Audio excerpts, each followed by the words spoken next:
Hello, how's it going? It's Thursday, almost at the end of the week, although I am working this weekend, so not quite for me. Hope you're well. I'm just clicking some go live announcement thingamajingamas. Right, where are we at? True story, Moon wins the pennant. You heard it here first. No spoilers, please. Let's play some ball. Untangling this cable in the dark isn't working. Play ball. Baseball? On this channel? With my reputation?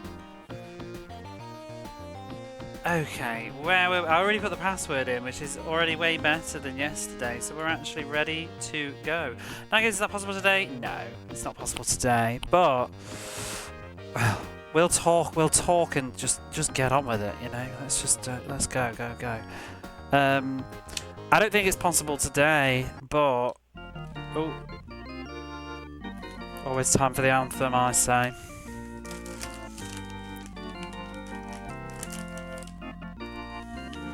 Gives me a chance to get a sweetie as well. And my blanket.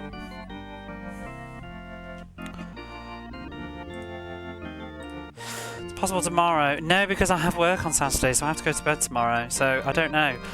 We might just pull it off. It depends. I don't know what the playoff's going to be. What will the playoffs be? And also, hello Mixie Black Sand. How are you? Yeah, I've got to do the playoffs, so don't get too excited. There's 9 games until the playoffs, but the playoffs, it'll be a best of 7, but do we have to do the winner of this division and then the winner of the other division? Is it 2 sets of playoffs? It could be a little bit more than we're anticipating. But we'll see. I don't know, because I can't stay up late tomorrow, like I said. So what will be, but we're finishing it soon. So maybe I'll do it Saturday night and not stream PS1, but I really want to finish that PS1 game. Right, where's my headphones so that I can listen to the music as well? Oopsie. I might be able to stay up just a teensy bit later tomorrow though, but I do have to work on Saturday. Or maybe we could do a double whammy on Saturday. Try and finish baseball and then play whatever it is. But yeah, we will see. Hopefully, you know, if the game don't crash, let's try and get as many games done as we can tonight. I'm usually getting about 5 done a night, 6 or so. So, we'll see. I don't really need to win any of these though. It's 2 or 3 rounds to the playoffs. They are best of 7, yeah. I mean, hopefully we'll win them, so it'll only be 3. 2 or 3 rounds. I'm pretty sure it's 2 or 3, because when I did Tommy Lasorda, it was like that, I think. I'm pretty sure we have to play either whoever comes in second in our little league thing, the mini one. You know, it's divided into 4 for the east side or whatever. We might have to play the second player of that, but then we'll have to play whoever is the winner overall. Actually, I don't even know. How does it work? Maybe that's what it's all about. Because there's 4 groups in my division, so presumably we've got to play the winners of each. Or at least 2 of them, I don't know. And then we'll go to the world, because we have the playoffs, then we have the World Series, don't we? Which is against like the winners of the entire other half, isn't it? Something like that. I don't know. It's a load of nonsense, is what it definitely is. He bumps it. But yeah, it will be over soon. By the way, Ludo, my YouTube videos are magically just working now. I'm not sure if it was like because I cleared the cache, like you said, but I feel like they did go through just before I did that, kind of anyway. I think because I left one over, like it took like 2 days, but then it did just randomly go through. I don't know if I was just having traffic issues, but now they're all going through again, so that's nice. You wonder what's next in line, what game-wise? Sort of depends on whether I sort out a television or not, to be honest. What I fancy.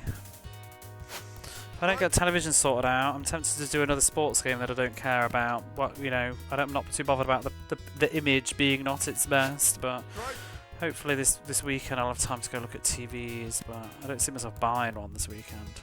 I don't know what we'll play for a change of pace. Mail my videos. I have a lot of videos. But in the pipeline, if not the immediate future, we've definitely got coming up soon Adventures of Pac-Man, so Pac-Man 2, whatever it is, Fatal Labyrinth, Animaniacs, can't remember what else, Shine in the Darkness whenever I get a copy. But I feel we're due an American football game soon. I think we've done some American football for a while. The Maddens are pretty easy going. I can fly through those generally. I'm a bit worried about the other ones. Like there might be one or two. I think Mike Dictors, is it? Dictors looks rough because I'm not sure it has saving, and that is usually the kicker.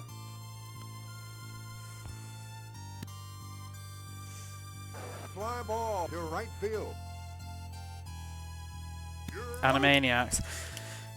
It's made by Konami though, and their track record is usually good, but I'm under the impression that it's not a good game. Or it's at least mediocre. I think it's mediocre.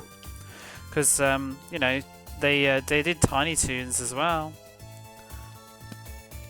They did, what else did they do? Did they do anything else that was licensed? The Flintstones game's alright. That's not Konami though, I don't think. I think that's Sunsoft.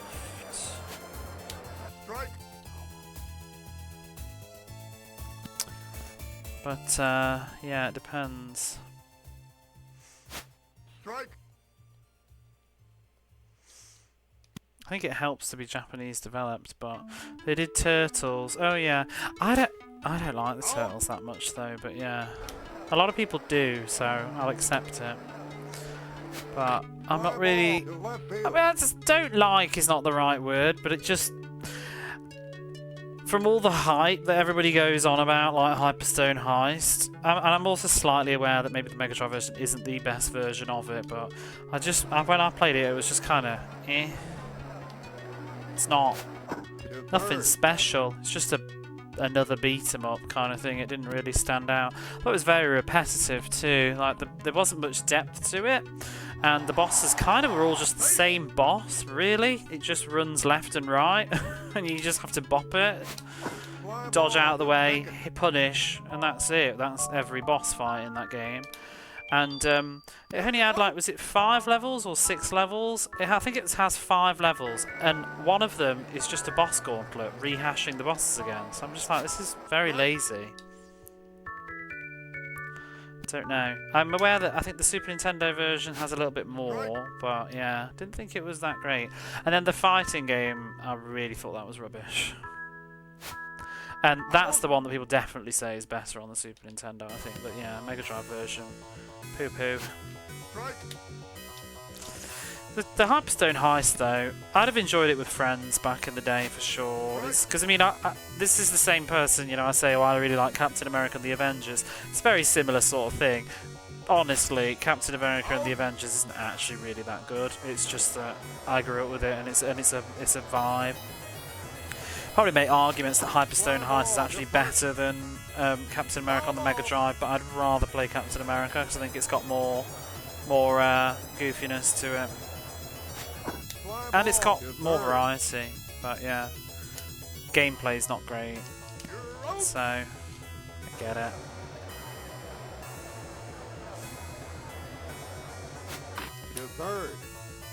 Sometimes I think it's when people sort of hype things up and then you don't think it's actually that great that it can also be worse, you know? Like, it's better to be pleasantly surprised than just like, I don't get it.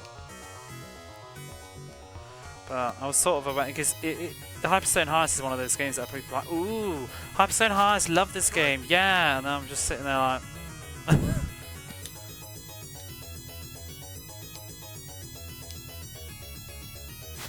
He bumps it. Foul ball. I think I gave it a 7 out of 10. I don't remember now. 7 maybe? Ball to left field. An 8 perhaps? Probably a 7. Yeah, it's just like that for me, like a 7 or an 8. I don't think it's like, you know, if you ask me like best Mega Drive games on the platform or whatever, I wouldn't be like that. Strike. Turtles in Time, that is Hyperstone Heist, isn't it? I think it's the same game, but just stripped down. Fly ball to center field. Because I think there's no time travel on the Mega Drive one. It is, but it isn't. No, I don't think Turtles in Time is on the Mega Drive. I think Hyperstone Heist is Turtles in Time. I could be wrong. Can't remember now. You're out. Because I think the Super Nintendo one has like levels where you're on like a pirate ship or something, but that's not in the Mega Drive version. Fly ball to third. But I can only go off what I've played. You're out. I've only played the Mega Drive version. It's very short and mid. Strike.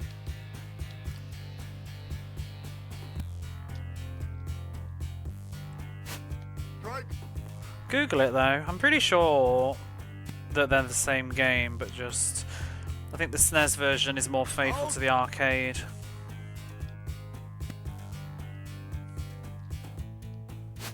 Strike. Konami are a bit weird with the Mega Drive, I think, because they didn't make a lot. Like, I'm sure that there's some reasons, there's something to do with licensing or Nintendo or whatever, but for a long time Konami didn't make anything for the Mega Drive. They sort of joined in making developing for the Mega Drive quite late into the lifespan. Still in its prime, but just later on. So, hey, Mystical Machine Gun, how are you?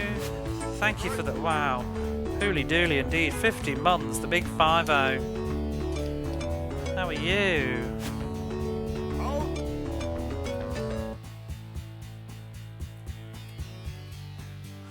Give you a shout out for that 50 months of dedication. I appreciate you very much. Poor man's cricket. Yeah, we do need to do some Brian Lara at some point again. Yes, it's just weird cricket. But what was I saying?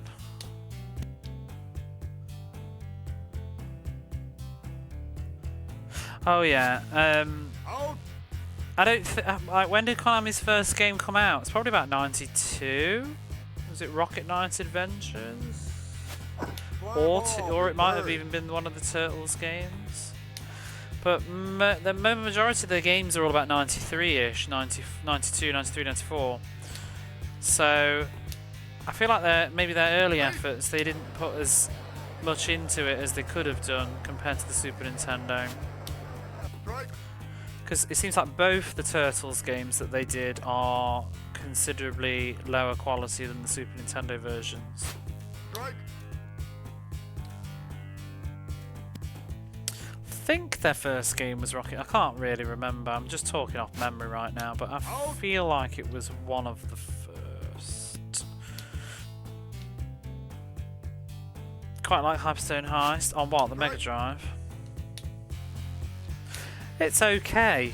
Yeah, that's what I mean. But I just think it's okay. I think I would not be so. I wouldn't be talking about it so much if I didn't feel like there was this huge fan base for it. And that's where I don't understand.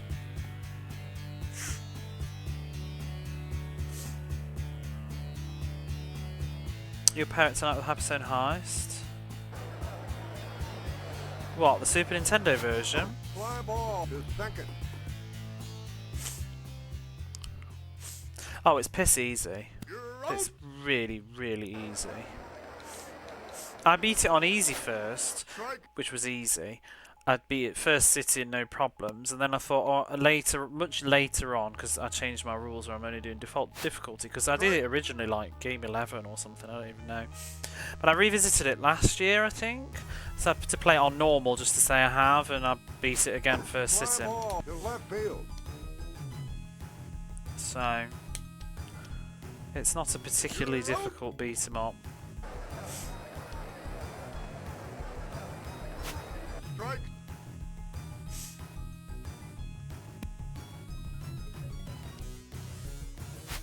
Strike.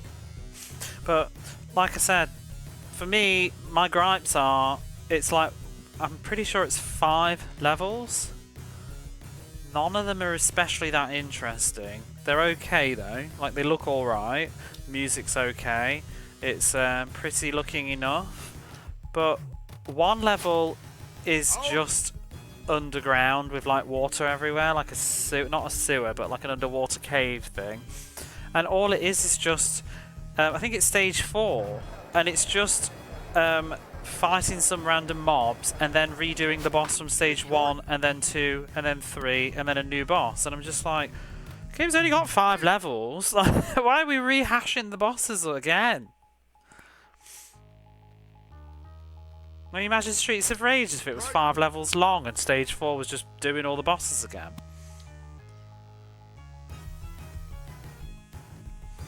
I can't help but say that that's a criticism. It's a very short and recycling content, as well as being short.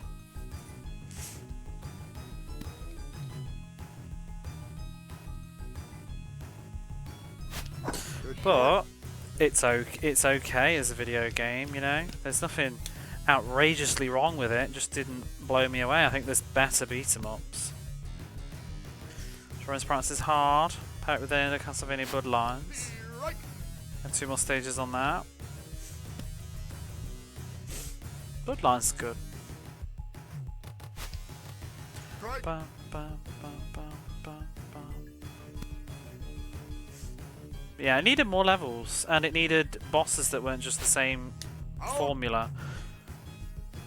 So when you play it, each boss just sort of charges at you, you jump out of the way of it and then punch it. And then it charges back again, you jump out of the way and then you punch it again. And that's it, that's how you win the bosses. Fly ball to Spoilers. short.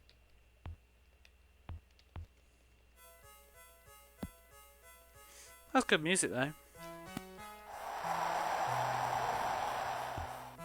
If I saw a cheap enough copy of Hyperstone Heist, I would buy it. I wouldn't buy the beat 'em up, the fighting game though, because I thought that was a bad game. Whereas the beat 'em up one was just fun. Pretty sure I gave it a 7, which, you know, is not a bad score. It's just like I said, if you're gonna ask me like best games on the console, that won't be in my list. Games that are fun after you've played others, then yeah. Strike. You're gonna overcomplicate the process. Yeah, it's pretty simple though. But some of those games were just really good fun with your mates. That's something that you can't really capture in 2026 when you're in your like 30s and I nearly said 40s. I'm aging myself. When you're in your 30s and you're playing by yourself and just like, you know. I'm sure that would have been a lot more if my friend had that and we'd grown up playing it all the time, like messing around on it. I'd probably have super nostalgia for it and feel differently about it. 30 speak for yourself, I'm trying to, but apparently I'm not. I keep thinking I'm older than I am, but To short. I don't know what beat-ups I like though, because beat-ups can be a bit particular, can't they?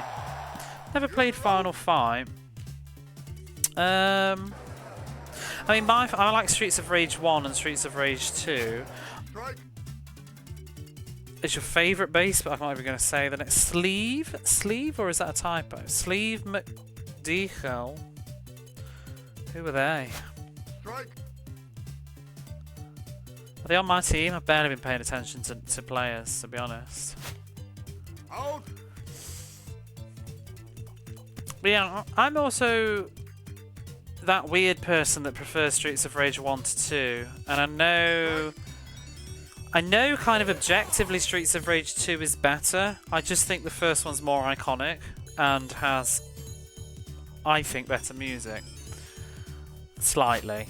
Like, I like both soundtracks, but I really like the Streets of Rage 1 soundtrack. I just think it's got very memorable, iconic bosses.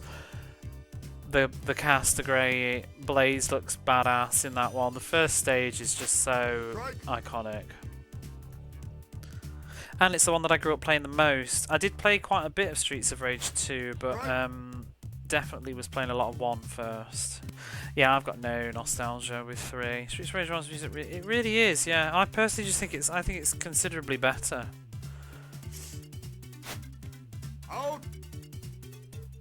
I mean, one of my favourite tracks is the final fight with Mr. X. That music's so good. But I also like the boat level. And I mean, for God's sake, the first track, I'm gonna put it on, but you can't get better than Streets of Rage 1 level 1. It's just absolute iconic Mega Drive. The intro is just so beautifully like perfect. You immediately know what it is. It's just so recognizable. That is how you do iconic music. Strike.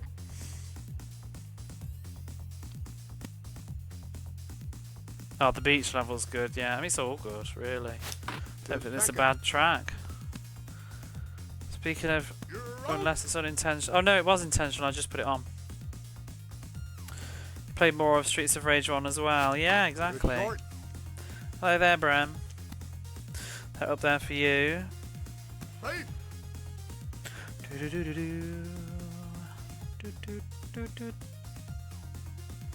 Yeah, I mean, Streets of Rage 2 is fantastic, but I feel like people just forget about 1 for some reason. And for me, that was the bee's knees. I think 2 is just mechanically a bit better, isn't it? With like combos or whatever and stuff. But yeah, and it looks like the graphics are night and day from 1 to 2. But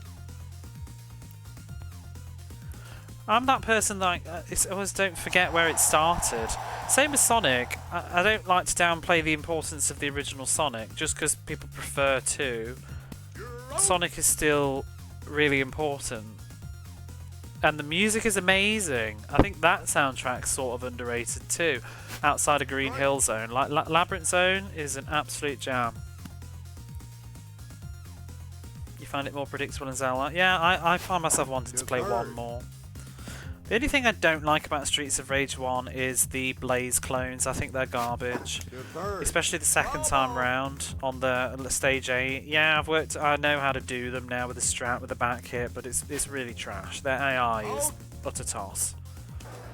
Originally I could never beat that game on single player.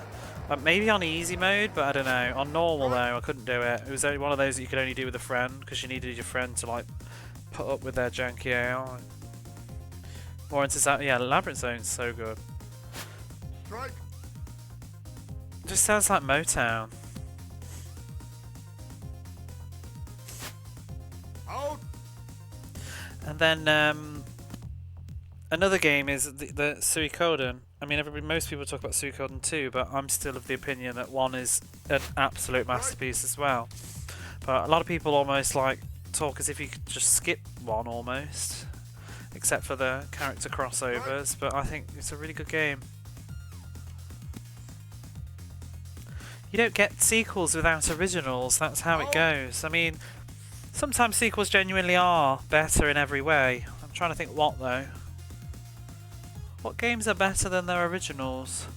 I think sometimes at the time I thought they were, but as time passes I change my mind, because I think back in the day I used to think, you know, Tomb Raider 2 is better than Tomb Raider 1. But replaying them now, no. One's the best. It's the best of the series, absolutely. It's unique. It's got atmosphere. It started it all. It's fresh.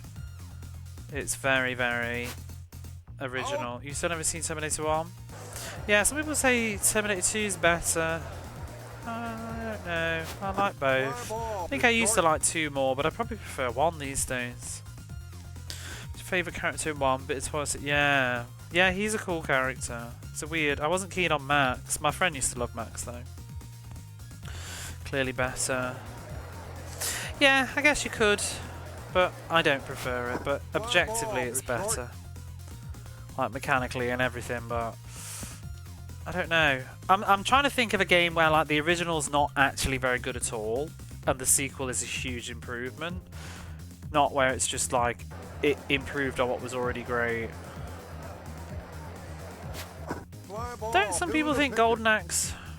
No, is it the people think Golden Axe 2 is worse or better? Terminator 1 has the low budget charm. I know people prefer Aliens to Alien, but I'm not that. That's not me. I think Alien is the best. I love Alien as a film. I don't mind Aliens at all, but Alien is perfection.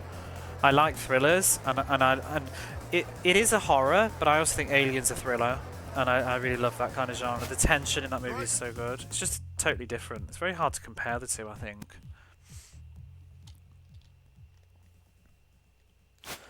Yeah, I don't know. What games really did improve?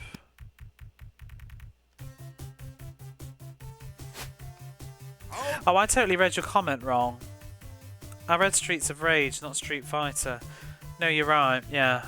I've not played Street Fighter though, so I'm actually echo chambering and parroting what I've heard online though. So I haven't first-hand played a Street Fighter, but pretty much under the impression that it's better. And I think just from even looking at footage, I can see how it's better in every way.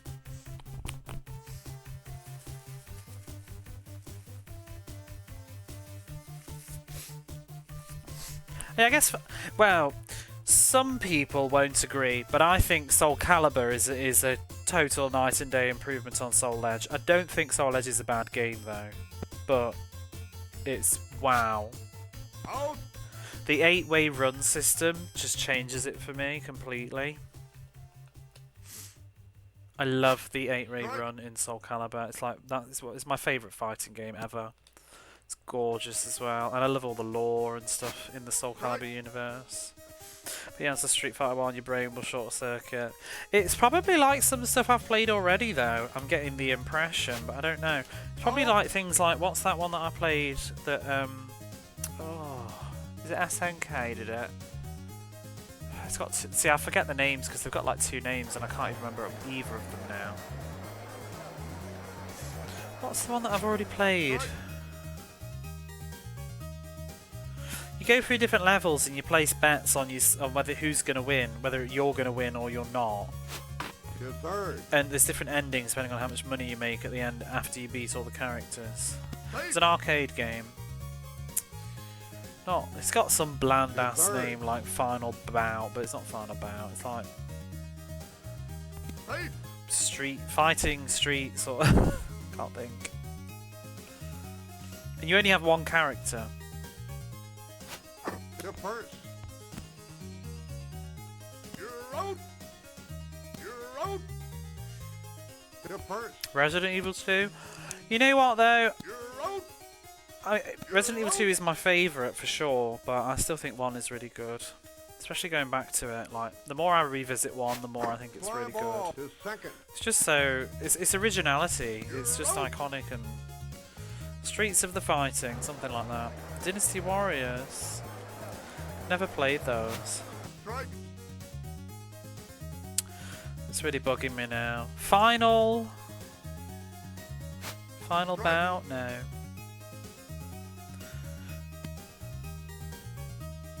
Fighting Masters is also very, very basic. It's on my list somewhere. I just want to keep the baseball going, speed things up. It's bugging me what it was called.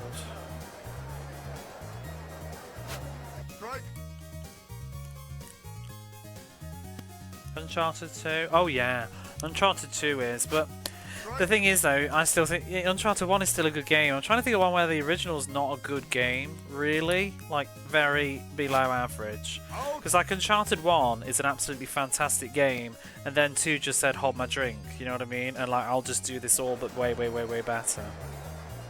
But Uncharted 1 was still a really good game. But yeah, definitely Uncharted 2 is better. I thought that. It was just, yeah. You thought 1 was good, then 2 came along, like, blew me away. Uncharted 2 is such a, I think is a really important game as well. Like, even more so than Uncharted 1, I think. I feel like Uncharted 2 contributed to, like, so much to what we have in video games now. That sort of cinematic set pieces all the time that you walk through. It's like the opening with the train was just, whoa. Totally blew me away. I never played the multiplayer. Splatterhouse 2 wipes the floor. I feel like for me they're similar. Whereas, and then 3 is really don't like it. I do think 2 is probably better than 1, but I wouldn't say for me it was a huge difference. I enjoyed both. I've played the Mega CD, not the Mega CD, the PC Engine, and then the Mega Drive one. But I enjoyed them both enough. I don't think either are actually that great though, but they're a bit like Valis for me. Like, I don't think Valis is particularly great, but I just enjoy it anyway. I suppose you could probably argue, I feel like maybe is Valis 2 better than Valis 1? Because the original Valis is pretty rough looking, I think. You love Splatterhouse? Oh, I hate Splatterhouse 3, I really did. Hey Angel, how are you? It's your favourite baseball streamer, and it's my favourite baseball viewer. How are you, Ross? Mario 64. It's way better than the original. Yeah, but then I think some people think the what is it? The GameCube one's even better. Smash Brothers is one that seems to have been better in its sequel. I feel like nobody really cared about Smash Brothers until the GameCube. But I still wouldn't necessarily say the first one was a bad game. Splatterhouse 3 is just it does too much damage. It's a load of bullshit. MK64. That DKR. Crash Bandicoot 2, I think, also vastly improves on the original.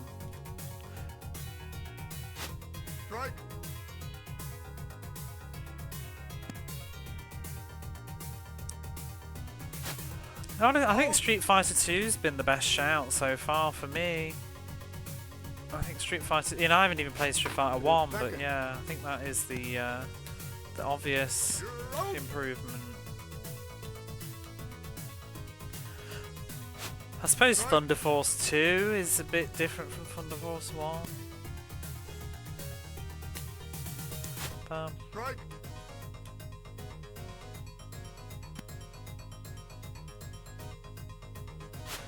I mean, for me, Zelda Link to the Past is better than Zelda 1 and 2, but that's also, I don't have any nostalgia at all. I'm sure that there are many people that were really into Zelda 1 back in the day that would be saying exactly what I just said about how it's iconic and it's original and important and blah blah blah. I just didn't play it at the time. First game to be bad and the sequel, yeah, they don't. It is. That's why it's Phantasy Star 2 is better than 1. Ooh. I mean, I don't disagree per se. I mean, I think 4's better than all of them. So, but yeah. Nice, easy to remember password. That's why we have phones to take screenshots when we go to bed. 4 is the best. Trying to think now. I'm trying to think of RPGs because an RPG is probably where it's at. But I don't know. I feel like a lot of the RPGs, I don't think the sequels are always better. I think Grandia 1 is better than Grandia 2. I think Alundra is better than Alundra 2. I think supposedly Legaia 1 is a lot better than Legaia 2, but I haven't played it. I've heard Wild Arms 2 is really good, but I also think Wild Arms 1 is very good. Breath of Fire 2 is a big improvement on 1, I guess. 1 is actually kind of pretty basic, really, but yeah. Fly ball to left field. I suppose you could say Secret of Mana is a huge improvement on Final Fantasy Adventure, but it's kind of a bit cheating with the different platforms and stuff. A good jump better. I've not played 2, but then I still really like Wow. You know what though? Grand Theft Auto 3. Grand Theft Auto 3 is way better than 1 and 2. Really. But it's a total leap, isn't it? To second. Tengen Vision is good. Don't people say Baldur's Gate 2 is much better than 1 as well? To short. Oh, I'll tell you one. I think Shin Megami Tensei 2 is not Shin Megami Tensei. Megami Tensei 2 is much better than 1. Fly ball to third. I didn't think 1 was bad per se, but it's very simple. But 2 is a real improvement. Much bigger story and everything. Mega Man 1 vs 2. You know, a lot of people will tell you that 2 is better than 1, but yeah. I do like 1. To short. It's grown on me. I think I like Mega Man 4 the best, which is a bit of an odd take. Most people don't seem to. Or 5. I don't like 3. I've really gone off 3. I used to like 3, but for me, I like the robot bosses, and after the robot bosses I usually get a bit bored of Mega Man. I don't like the wily stages, but the reason I can't stand Mega Man 3 is I hate the dot robot stages. I think they're dreadful.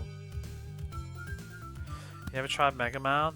They're really tough at first, especially if you're not used to playing retro games. Because you know, before I started doing all of this, I did, like, I've told the story about how Rondo of Blood, Castlevania, helped me get back into playing retro games.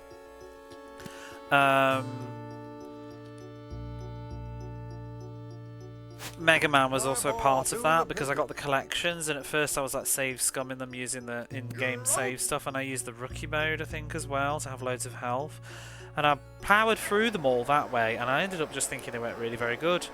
I thought they were a bit like bullshit and cheap, and I played them anyway.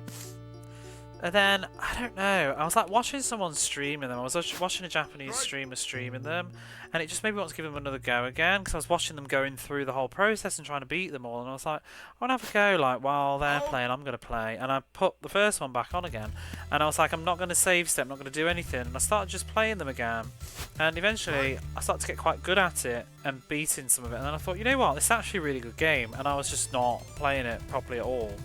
And need to eat a bit of humble pie because I was just sort of not really learning very well how to play the game and just smashing my face into it and getting pissed off. So, and then I just gradually started going through each of the games in the Mega Man series and was just like, actually, do really like these. I'm a lot less keen on X though. I think the X series, personally, I think the X series is incredibly overrated. I prefer mainland Mega Man. I think majority of the X series are actually kind of pretty, like at least half of them are basically rather bad. So I kind of like Mega Man X4 because I like the music, but I don't think the series is that great. I don't like wall jumping. That's one of the big deals for me.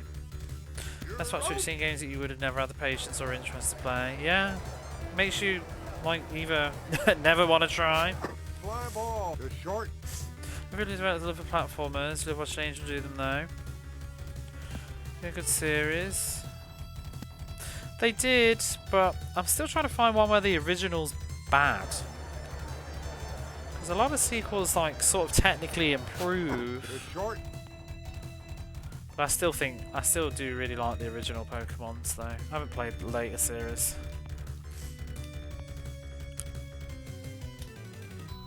Like, what's a mid-game that really improved?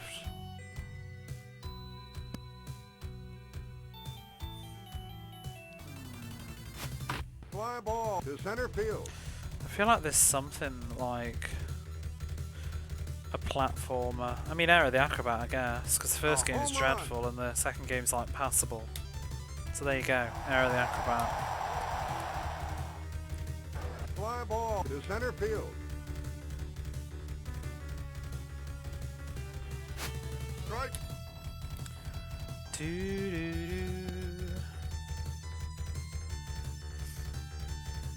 beat Baldur's Gate but not 2. He bunts it. Mega Man 2 is the only Mega Man card you actually own.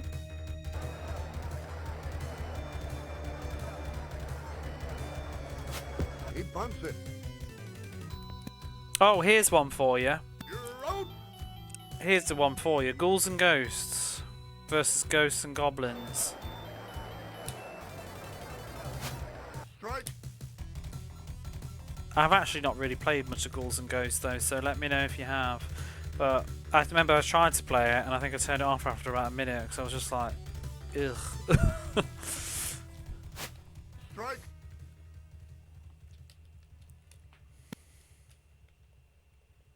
Is it just is it a Capcom thing? What else have Capcom improved on?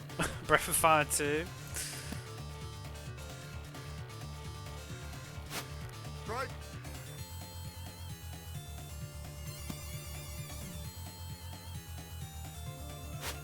Strike.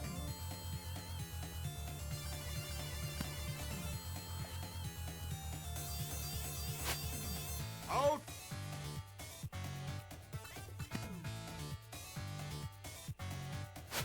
Strike.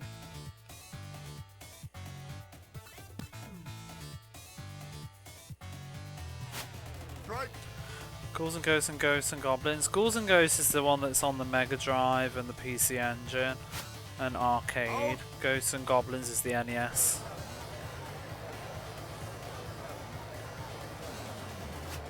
To third.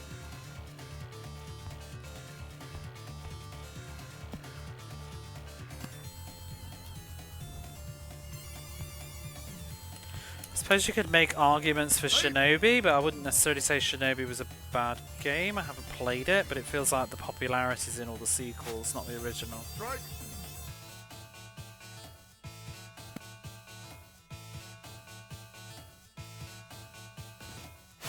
Strike. Tenchu 2 is better than Tenchu. I'm not sure I agree with that personally. I think Tenchu is better. I think I used to think Tenchu 2 was better, but I think these days, looking back on it, I think Tenchu 1 is better. Or similar. I think I prefer the bigger scope of Tenchu 2 and the storyline. The more story-driven game, and there's a lot more variety in levels. It's just a bigger, better kind of game in that sense. But a bit of the vibe got lost. Don't like the music. You played Tenchu more. Fly ball to second. Yeah, me too. I don't like the lack of music in Tenchu 2, and also some of the comedy is not there that I kind of liked in the original. To short. Like the levels more in Tenchu 2. Yeah, You're out. I need to replay 2. I haven't played it for a long time, but I did watch someone streaming it recently, and I was just thinking, yeah, it's just a bit. It's all ambience and stuff, not got the really beautiful soundtrack the original has. Like the music in the first game is so good.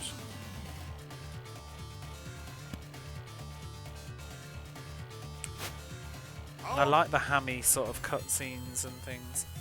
Zelda 2 is, yeah, I don't like Zelda 2 as much really. I don't really vibe with the first two Zeldas at all, but I didn't play them. Strike.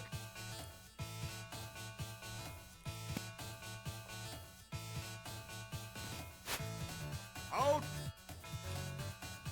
Oh, here's one for you, for me personally. Discworld 2. I didn't really like Discworld 1. I did play 2 first, but I thought Discworld 1 was just kind of moon logic nonsense. What Discworld, and it was a kind of bit boring environment, so I thought 2 was much better. Mr. Nish, why you didn't go far in 2? 2's rough. It's really hard.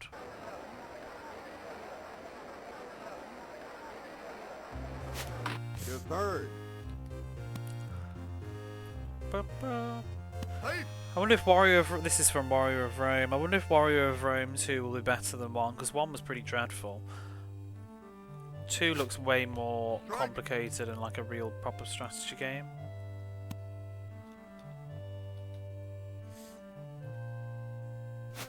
He bunts it. You're out. You're out. You know, in some ways, the Wonder Boy series, I think Wonder Boys are better than Wonder Boy 1. I don't think Wonder Boy 1's bad though, but yeah, they totally changed the genres and stuff, didn't they? Strike. Do do do do. What is Wonder Boy 2 though? I always get really, it's kind of confusing. Fly ball What's to Dragon's left field. Trap? That's like 3, isn't it? You're out.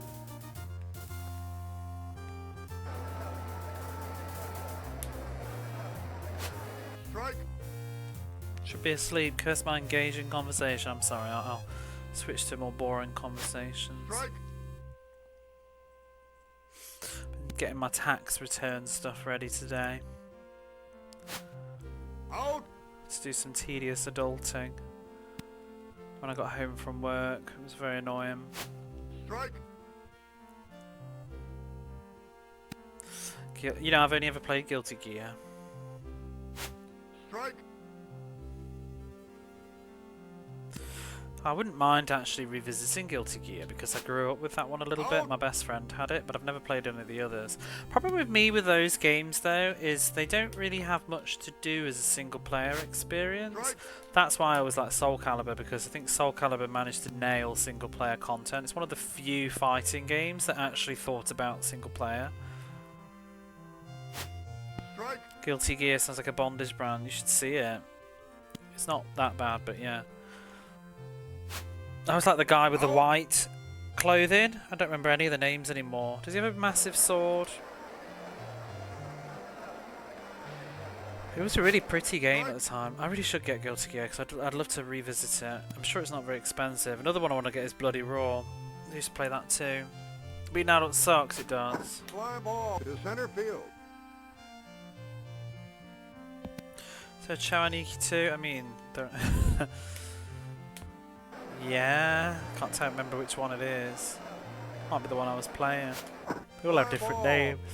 Foul ball.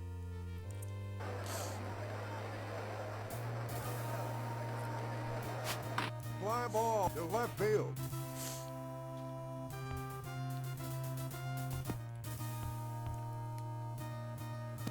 Two guys with white clothes. The blonde one. White guy with black hair. Who's that? Is he in the original Guilty thingy? You're out. Guilty does. You know a series that I've never played that I've heard is really good for single player?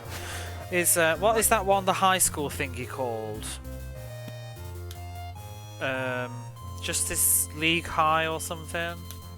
High School Justice. Fly ball to short. I've heard they've got really good rival schools. I've heard Project Justice. I've heard they've got really good single player stuff. And I'm thinking of getting those for the PlayStation. You're out. Should be homoerotic. Oh yeah, it is. Well, who's Venom in Guilty Gear? I was thinking of the other guy that I think. Oh yeah, I forgot all about him. His weird eye on his hair. Oh, he was pretty cool.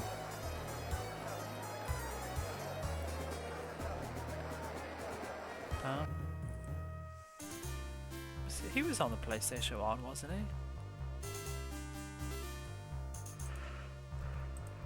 Was Kai the one? Did he have like a crucifix or something? Kai did, or it was his finisher, like chains and a crucifix. Yeah, has anybody played the Project Justice thingies? How is the single player mode? I thought it was like sort of like a visual novel mix or something. Is Christian coded? Coded, or just has a whopping great big cross? Strike.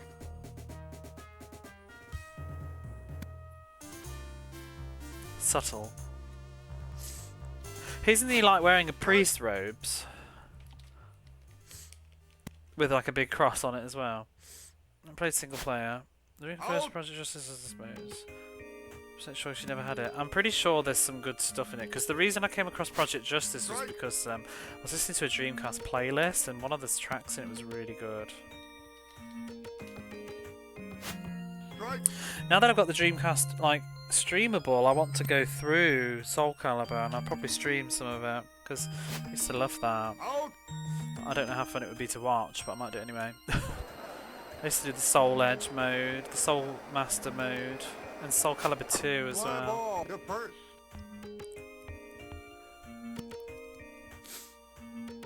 You haven't played much single player. Like, if you like fighting games, the Soul Calibur games single player modes are really good. Like, so much content. You can put so much into Soul Calibur because it's Soul Edge as well. It's got all the each character's got different endings, and you unlock like profiles for them and stuff, and they have their different endings, and there's like story throughout each game. And Soul Calibur's endings are a bit rubbish though, because they're kind of just still images with text, but the original ones was like cutscenes, and you could change the outcomes of them. And then you got like the Soul Master Soul Edge mode, where you go around like the world map and you have to do different challenges, and there's like you can be any character you want, but there's like a single story campaign as you go around, and it's got like text that you read that tells you the story of what's going on, and then you'll have a weird objective. It'll be like defeat your opponent before the timer runs out, or like you're in the tomb and you've been hit by the poison dart, defeat the target before your HP drains away, and there'll be like special circumstances fights and stuff, and there's just things to do. It's quite fun in that sense. Or like beat the target without getting hit, because if you get hit the bomb will explode or something. It's quite fun. And you unlock tons of stuff in those modes as well, like different weapons and costumes and things. It's really, really addictive stuff. Or even it's like Soul Calibur and stuff. You unlock like new stages and things to have in the background, different variants. Soul Calibur 2 had the same thing, a really good single player mode. Soul Calibur 2 also had like kind of cool little cutscenes in the main campaign, where you had like destined battles where it would always be a fixed person before the final boss, and there'd be a little like standoff between them. It was great. And then Soul Calibur 3 was crazy single player content, because you could like make your own characters and stuff. And it had the same thing with the arcade mode. And I think, did Soul Calibur 3 have a Soul Master mode? I can't remember now. But what it also had was character customization, where you could create your own characters and give them different move sets. And then it had a campaign war mode, where you like went around like with different units on a world map, almost like a, if you think like almost like Final Fantasy's tower defense, but not quite maybe. But when the two units meet, you would then do a fight as like the soldier or whatever, and it was crazy, all this stuff that they put in. And I love the series for that. And then Soul Calibur 4 just threw it all in the fucking bin and was basically just like arcade mode and a survival mode. See ya.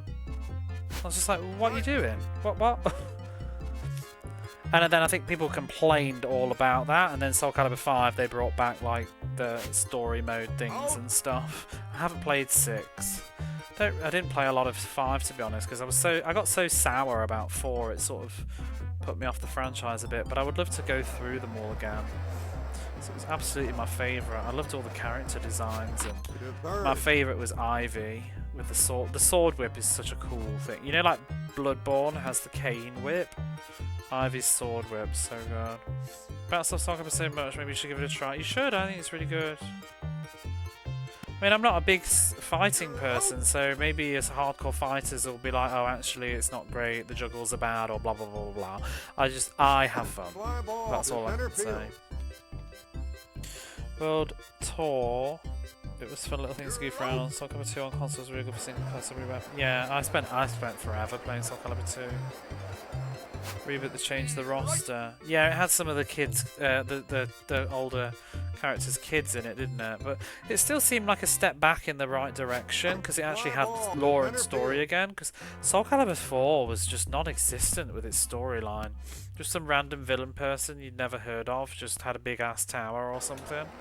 Can't even remember, because there was proper story with the original games. It was like about the cursed sword and the previous owner of the sword, and then, you know, in the original Soul Calibur you had Siegfried, and at the end of Soul Edge, at the end of Soul Edge, he got the Soul Edge and then became Nightmare, who is this character that's in the, you know, like Tekken has like Jin Kazama and Kazuya, is it?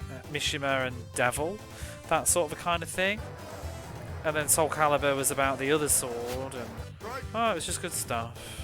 Cervantes, was the previous Soul Edge user or whatever. Strike. Yeah, the Star Wars shit was also weird. Like, why are Star Wars characters in Soul Calibur? That was really, really dumb. Out. They don't fit at all. I tolerated it with Soul Calibur 2. It was fine because Link, I thought, kind of fitted in anyway. I played the GameCube version. I didn't play the others, but I thought Link sort of blended in actually okay because he's got a sword and a shield and he sort of suits the time period. Necroid shouldn't have been in the game. It's not good. You don't need those tie-ins. It's great that Yoshimitsu's in it, but just as an actual original version of himself. Ever play the naked hack of Punch-Out? No, I've never even heard about it. It's not on my radar. Street Fighter Alpha had a great single player mode. Necrid, yeah, it was just like whatever. Strike. Just doesn't fit the universe. It makes no sense. And then what did Xbox? Did Xbox have Spawn in it? Got Necrid of him. I wish. Fly ball. Yeah, I've never played the Xbox version. I have played the PS2 one with Heihachi Mishima. I actually have the PS2 one in Japan. I bought it randomly when I first moved out here for something to do because I only had a PlayStation 2. Good neck riddance. Any more Necrid puns? Strike. No? Okay.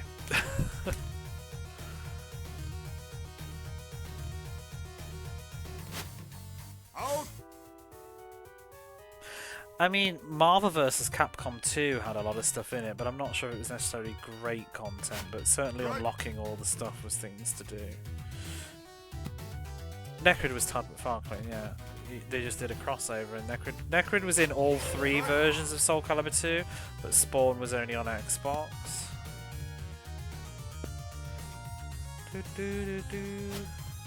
Out.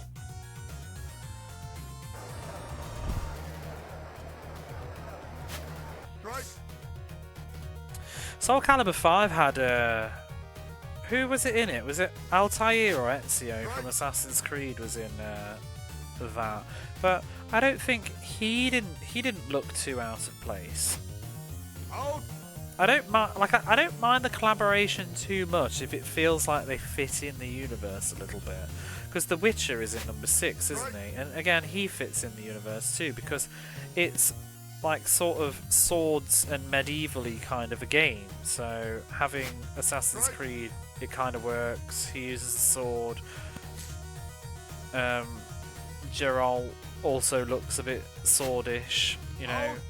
But Spawn? Yoda? No. It's too sci-fi.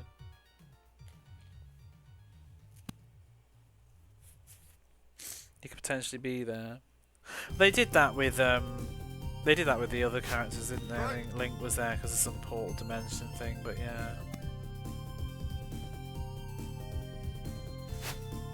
Out. I mean, with Assassin's Creed, you don't even need to explain it necessarily because it's set in the real world. To third.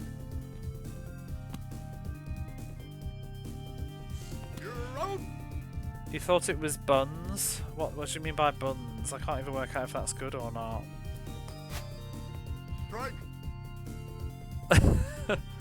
But yeah, the unlock system was, I thought, was frustrating as hell. Because sometimes the things that you wanted just wouldn't show up, and all you wanted is new characters, and they cost so much, and you just have to keep replaying the game over and over and over again. It was buns. Out.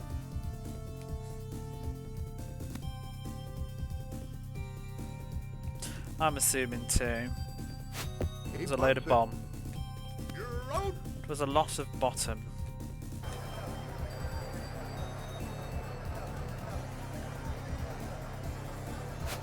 Strike.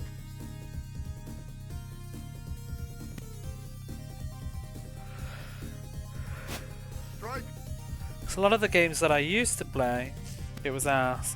A lot of the games that I used to play were fun because I was playing them on the weekends with my best friend. When I was like 10, 11, whatever.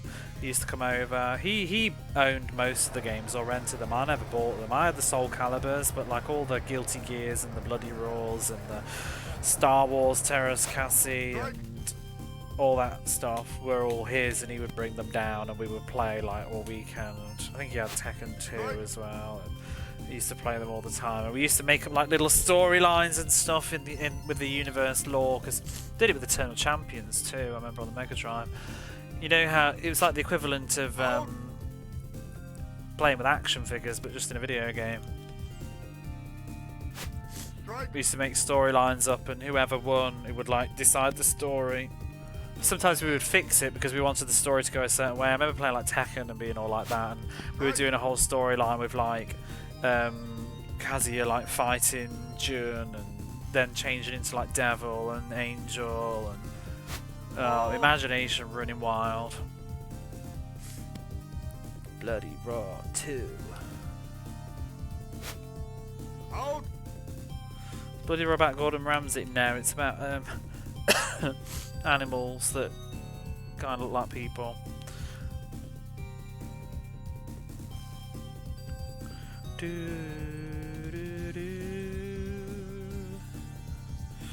Seven to go.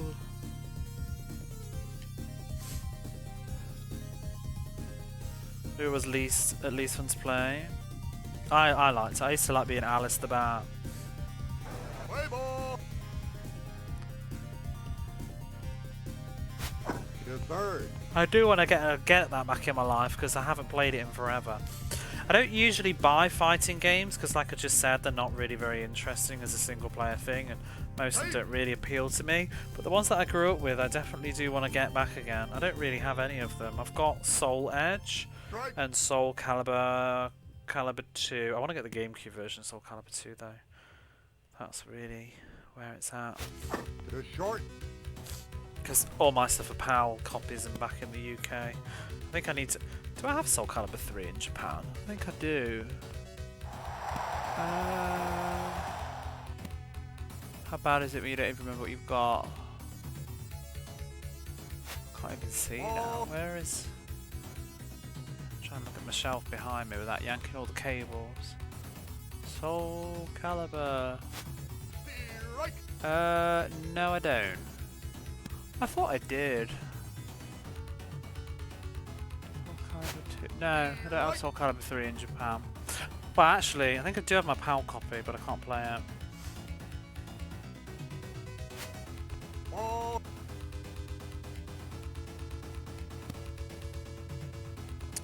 Silly American ears. Oh yeah, not that raw. Bloody raw too.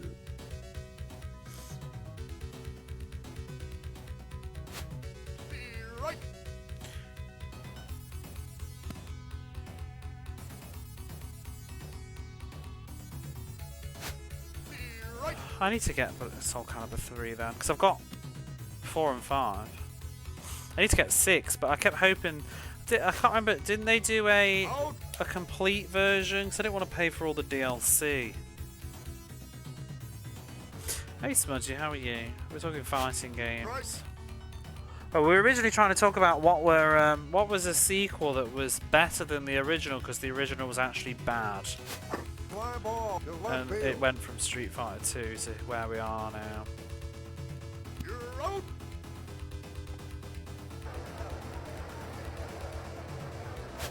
Strike.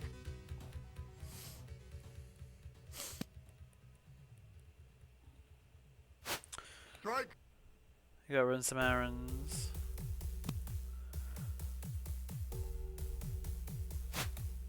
Out. I'm not bad.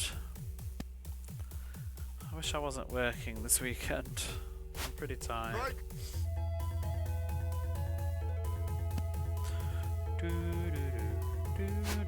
Fly ball. Your right field. Oh no. Errands suck. Somebody's arcading for Bloody Raw Beasterizer. Oh, is it really? Right. They changed it for the console versions though. Strike. Didn't know that. Beasterizer. I'm glad they changed it. I'm not keen on that. I like Bloody Strike. Raw. Because he's got to say Bloody Raw too. Out. Sounds like something from Beast. It sounds like something illegal, to be honest. Doo doo doo. Strike. Total of ones. I wonder if they announce it. Beasterizer. Right.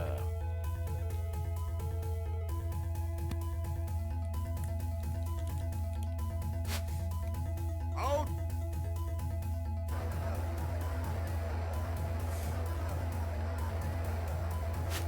To third. Your third.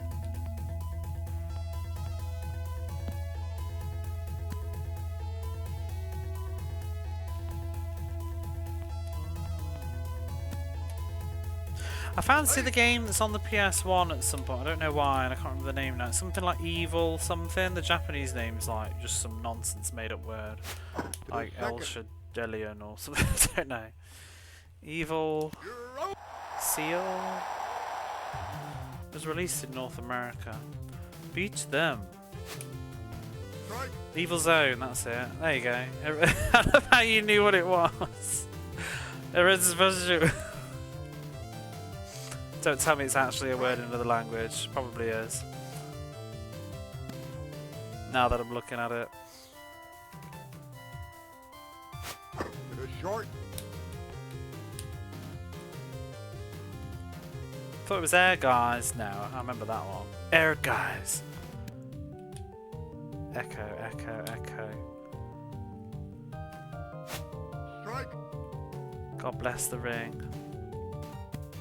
I ordered that in a shop back in the day. I remember not knowing anything about it, and then Right. Right. I learned of this game that had like Final Fantasy characters in, and I was just like, what? And I couldn't find it anywhere, so I went up to this shop in my hometown and was just like, I want this game, can you get it?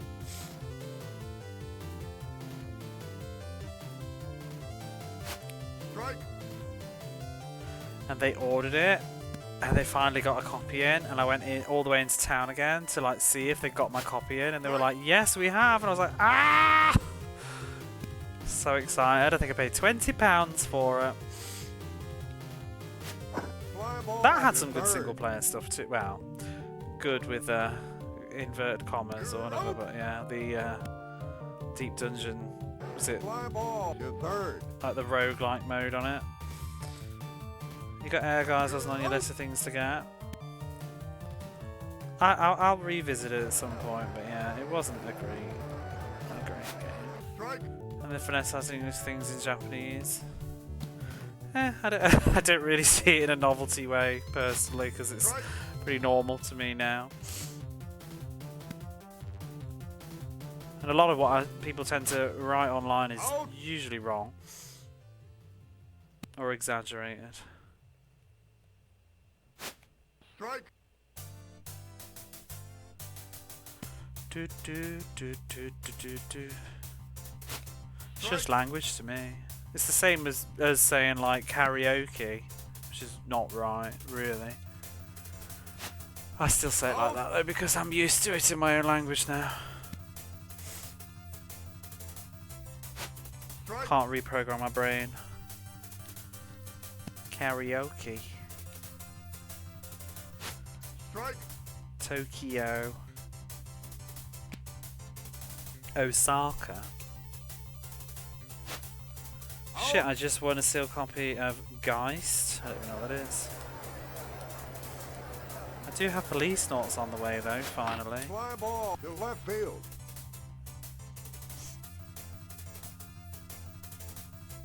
You're out. But you know, I'm now really sad because I've read that apparently if you have a save file for Tokimeki Memorial Forever or whatever the game is, then something happens in Police Noughts, and I'm such a fucking loser that I'm literally like, oh, should I get a copy of that now so that I can have that moment? Where I'm just like, why? You don't even want to play Tokyo Memorial. Maybe I do though. Maybe I do. I've never tried. It's pretty legendary.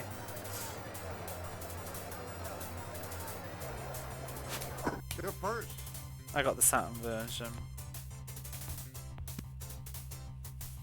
It was payday yesterday, and I saw a nice copy of it that was in really good condition, and then I haggled it down even lower. The second.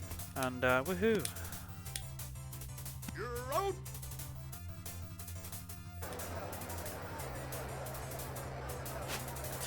Because I've always wanted to get that, but there was always other things to get first, and then I noticed that it's slightly been going up, so I thought I should probably just get hold of that before it gets more.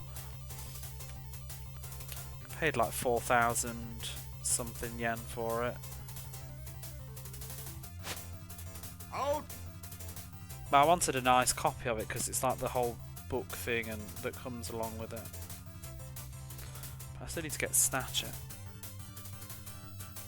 Although I'd probably play the PC Engine version of Snatcher first, but I am curious about the Saturn version because it looks really nice. Strike. Because the PC Engine version's on my Mini, so that's easy. Strike. The music isn't. The music for what? Saturn? Out. Snatcher? I looked at a comparison. It seems I got the impression that the Saturn version was better than the PlayStation one. What's wrong with Snatcher on the Saturn? Pretty handedly the worst. I'd just be curious to see how it is, but I'd absolutely do the PC Engine version first, I think, so I could see where it went. But I think I got... Is it the PlayStation one I think is censored, and the Saturn one isn't? Out. That's generally where I'm interested at. I know nothing about these games, by the way, so no spoilers for Snatcher or Police Noughts. I've never played either of them ever. I've been trying to avoid them like the plague. Edge the Saturn one out, yeah. I wouldn't play them before the PC Engine version though, but I'm curious because does the PC Engine one have full voice acting or not? I was thinking it just might be fun to play after in the future, you know, if I ever wanted to revisit it. But Police Noughts definitely seemed like the Saturn was the better way to go. God bless the ring. Strike. More importantly, the graphics just kind of made uglier. The short. Late. The main selection out too. The short. Have voices for select scenes. Oh, I thought the Saturn would have had voices for everything by then. I suppose it's only one disc. Strike.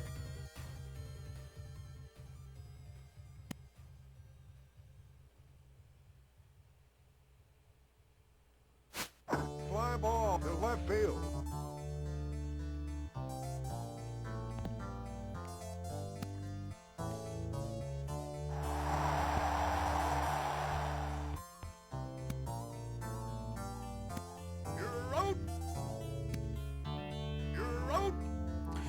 I thought we were going to get an annual amount 3 and get drunk on stream.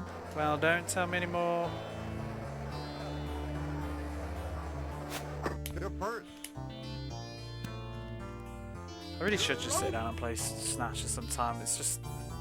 I forget I have it half the time because it's on the PC Engine Mini. Strike. Absolutely not streaming it though. Never. Because I've heard it just doesn't shut the fuck up for like 30 minutes at a time. I can't think of anything more boring. I know Barley Bat tried to stream Snatcher. Well, she did the whole thing, I think, though. She streamed Snatcher and said it was miserable. But she was also pausing the emulation, like trying to do a live translation with it. But she said that she just totally regretted it after she'd started it. I feel like it's the kind of thing that would be more fun playing by myself anyway. Not be worth playing, but I don't think there's any reason to play the Saturn version over. No, it wouldn't be over, it would be after. Hey Jamesy, how are you? I would play the PC because to me it feels like it's very iconic for the PC Engine, and obviously there's a Mega CD version as well, but I don't have that one. I'd play the PC Engine version. It feels like it's sort of a more of a significant version to play. And also I've just not played that much PC Engine stuff.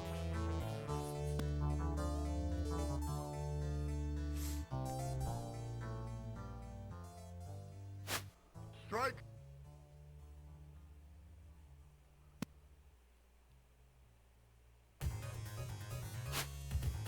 Out.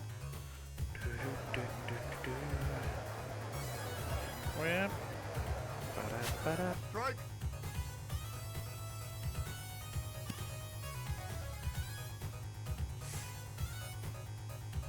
I was actually thinking about getting Zone of the Enders again.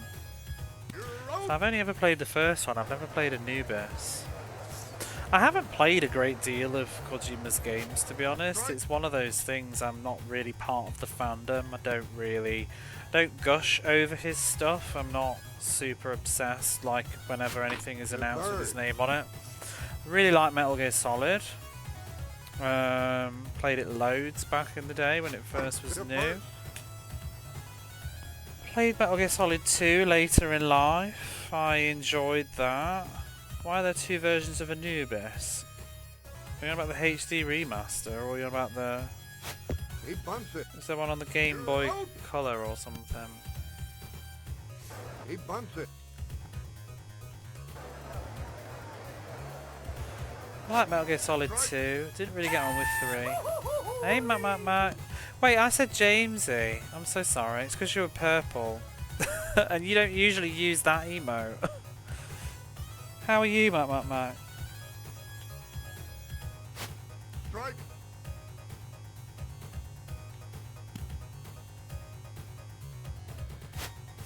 Out. I like it on the special edition. Oh, that's good to know. Did everybody just look really like, were you all just sitting there being polite when I was just like, oh hey Jamesy, how's it going? Or were you all just thinking like, has Jamesy blocked me? Why can't I see the message? Jamesy's not here. Well, there might be. Oh, you're there? Oh. I was actually about to look at the chat list, I'm not going to lie. I was literally about to be like, oh, maybe Jamesy is here though.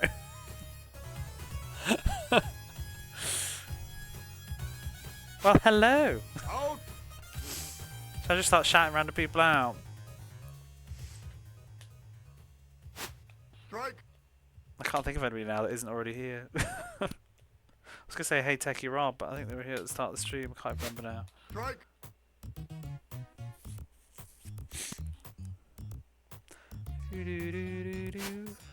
Out. Oh, hey, Critical Interrupt.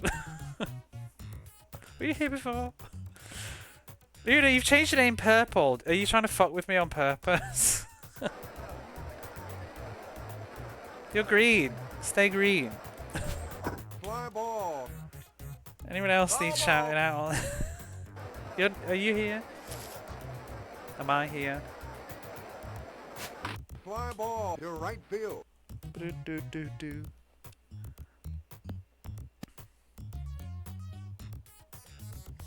But yeah, special edition of Anubis, that's good to know because I did not realise there was another version of it. I'll have to reconsider. So I was thinking, oh, it was quite cheap. Maybe the special edition version's more expensive. Everyone is purple, then no one is purple. Purple Rising. I was just at the gym, which is a bit of a shock to the system. Refueling with full food now. I need to do some exercise. I have been losing weight since Christmas though. I'm shedding off that Christmas podge. But I still want to do more. There's last year's Christmas podge as well. At some point I'll have to do some exercise, but just changing my food has been doing slow results. Fly ball to left field. Do. You're out. You're out.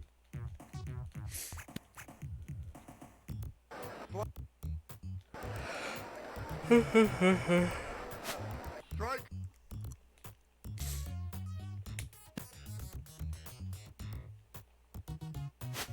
Strike.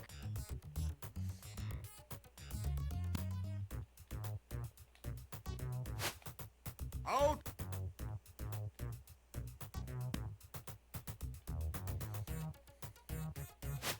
Strike.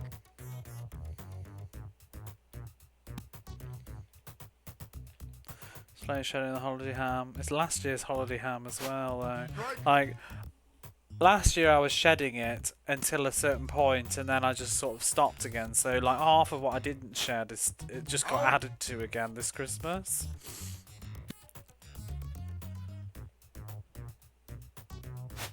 Strike. But I think I'm doing quite well though, because problem last time was really just like I wasn't streaming, so I was doing okay. But then I found like when I'm streaming, I get hungry, and I make poor food choices when I'm streaming because I don't have time to eat sensibly. So it's much easier to just like, you know, on a be right back screen, just go in the kitchen and like scoff like some bread product thing that I've bought that's like, you know, like a pre-made sandwich or whatever.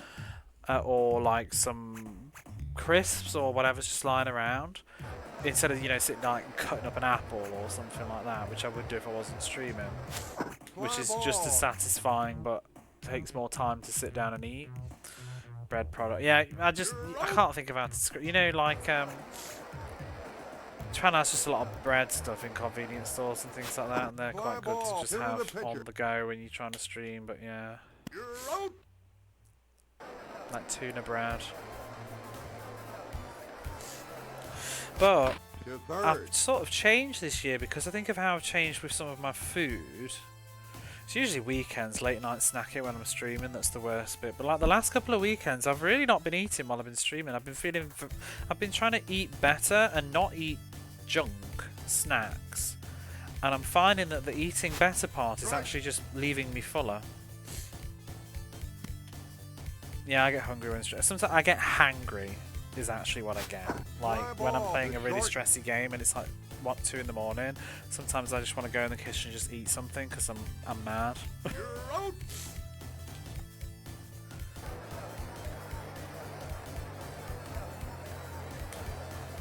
Late night snacking, yeah. I also just love bread. I love bread and I love crisps, but bread's not particularly great for you.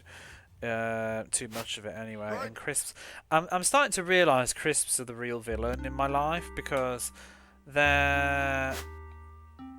I have a lot of hard-boiled sweets as well, but I don't know. I like chocolate, but I can do without chocolate. If I don't buy chocolate, I'm fine. After, like, I just forget about it. But when I'm eating it, I want more of it. I get a taste for it.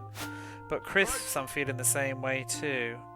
I've stopped buying crisps now because they're actually just like nothing food. They don't fill you up at all, and they're just kind of rubbish, but they're so good. And they're really moreish as well, so you just tend to eat loads of them. But I'm finding that's really helping. And I'm just eating stuff like I just eat loads of edamame. Really love edamame, and it's really cheap, and you can keep it in the freezer and just take it out as you need. And I just have a lot of like high protein yogurts, like Greek yogurt stuff. Greek yogurts, beans. Sometimes I'll have a handful or two of nuts if I'm feeling. That's what I've actually been having as a snack when I stream now. I'll just have a handful or two of almonds, and maybe a banana. But sometimes it's just a case of just don't buy stuff, and then you'll eat the other stuff because that's all that's there. So I'll eat some almonds instead and a banana because it's lying around.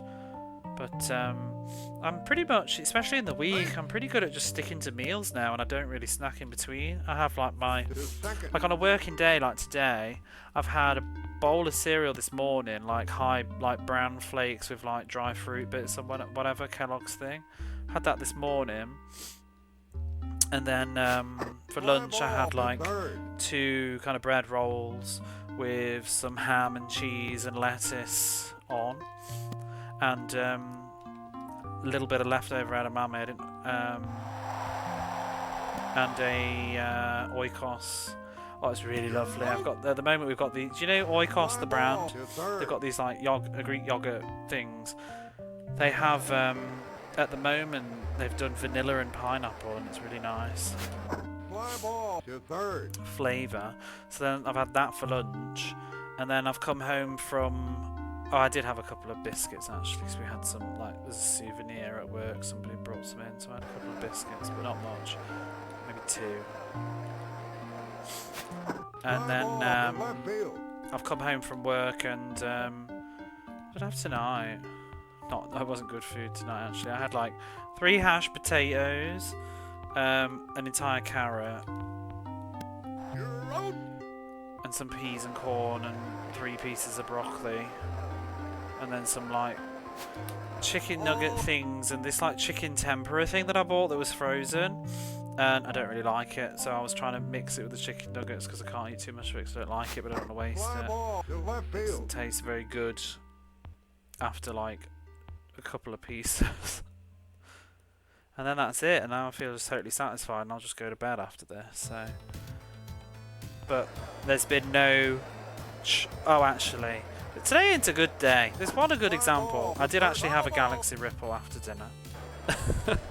But most days I haven't had any chocolate. It was just lying around. I'm trying to slowly eat the Christmas chocolate that I brought back from the UK, but not eat it all at once. Is that like dried beans? What, edamame? Edamame is like green beans in a pod. They're fresh.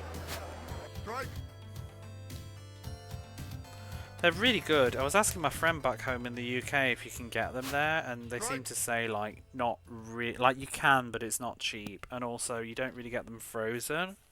You buy them already out of the pods, or you can buy them in the pods, but they're expensive. But here it's very cheap food because obviously it's from Japan, so just doing good step well I was until I remembered all of that. It's not in the house you can do without, it's around you get. Yeah, that's what I'm doing. When I go to the supermarket now, I just don't go down that aisle and I don't buy anything from it. Throws them everywhere and they're not expensive. Then I wonder if they do have any in the UK or not, because I really recommend them.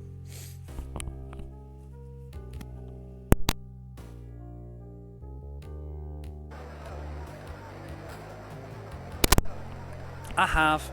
I cut up an entire small little carrot thing and boiled it and had it with some frozen broccoli and frozen peas and corn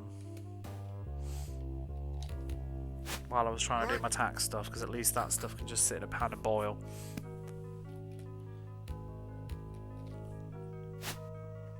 But edamame is great because it's very high protein, and I find it's very satisfying as a food. It's quite filling, and it's just nice and easy to eat on the go. It doesn't need any prep. Like, you can keep it in your freezer so it keeps it fresh, and you just take it out. I'll just take like a Tupperware thing out. I've took one out already, like, and filled it with some of them, and I'll leave it in the fridge to defrost overnight and take it to work and eat it with my lunch or as a snack. Oh, I had an apple to see. Here we go. I'm remembering all the food now. I had an apple as well with my lunch.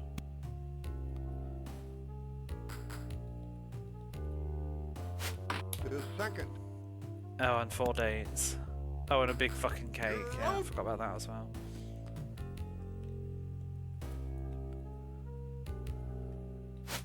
Fly ball to left field. Oh, and that roast chicken that's like next to me. Excuse me, I'll just turn it over.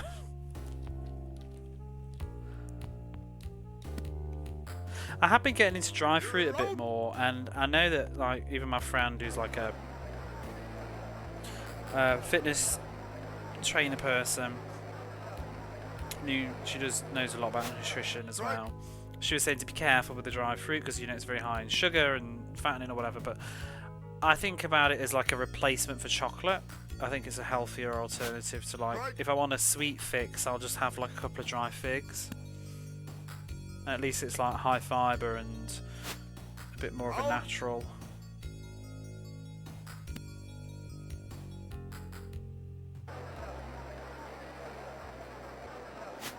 Strike. And they're just really good.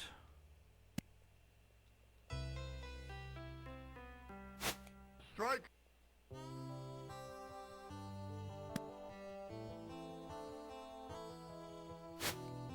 Out. But yeah, you should look for them, Jamesy. See if you can find any. If they're not expensive, I like them. It's over better than every frying shit, exactly. But just don't go overboard because it's still very high calorie. Strike.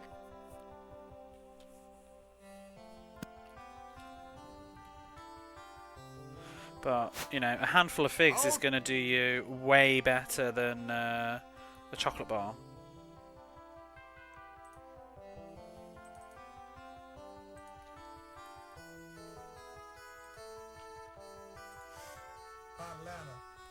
It's not that this will fix me food. No food is, to be fair. Yeah. But it does have nutritional value, whereas does chocolate have any nutritional value? Your purse. Foul ball. High fructose corn syrup. Well, I'm not eating high fructose corn syrup. I'm eating dry figs and dates. You're out.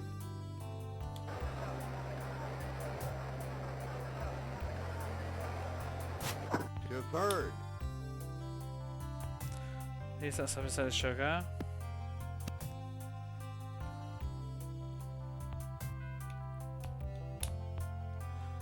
Tell you about a huge bag of shell walnuts. Sometimes I think that, for me, that is what I think is a good thing to do. Is I can't really be bothered to diet. I feel like diets are for people that have money and time, and I have neither, and effort, and like to cook, and it's not me. I think I'd rather just replace food with better alternatives that are also cost efficient and don't require tons of prep. But like I said, for me, I'm replacing crisps with almonds. I'm replacing chocolate with dates and figs. That sort of kind of thing. I love yogurt anyway, so because it's if you could just, I'm finding foods that I actually really like anyway. So it's not like I'm actually forcing myself to, oh god, gotta eat those almonds again. I like them, so why not just eat those? They're better for me than empty trash like a big bag of crisps. Obviously don't eat a whole bag of almonds, but I think when you do eat something like almonds, for example, though, you don't want to eat the whole bag because it's very satiating and you feel full off much less, whereas like a bag of crisps, you would eat probably the same amount of calories. I mean the same size bag of crisps. But yeah, I just find it does satisfy better. And like I said, like edamame, I actually just genuinely think they're really, really delicious. They're just really tasty. Especially like the salt, probably not so great, but like the salted pod ones, they're really good. Farbies. I recently just got some chickpeas in. I don't know what I'm going to do with them though. But I hunted down some chickpeas because I've heard they're really good and I've never tried them.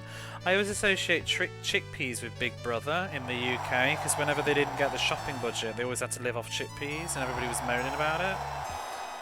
But I'm not sure what to do with these chickpeas. I think they're already prepared though. I'm not sure if I can just eat them as is, but they're not as common here. But I was listening to a big podcast / YouTube video with Davina McCall, who actually used to present Big Brother, but and she's been interviewing this sort of nutritionist who's just talking about loads of stuff that was interesting. It was specifically with a UK context though. Roasted chickpeas are good. Making hummus, the making part has already sort of lost me though. But she was just talking about a lot of food things, and she was saying some of the same things, like sometimes getting a variety of diets and stuff doesn't need to be as complicated as you think. Like she was saying, get your legumes and things, and she was even saying like for your lunch you can literally just eat tinned fish.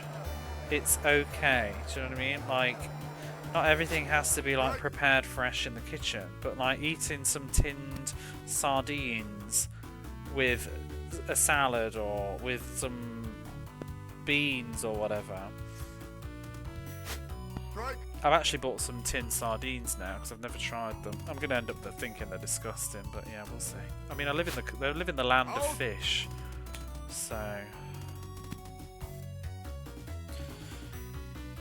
Food processed balance of hummus is mad easy. Yeah, well, you don't know my kitchen.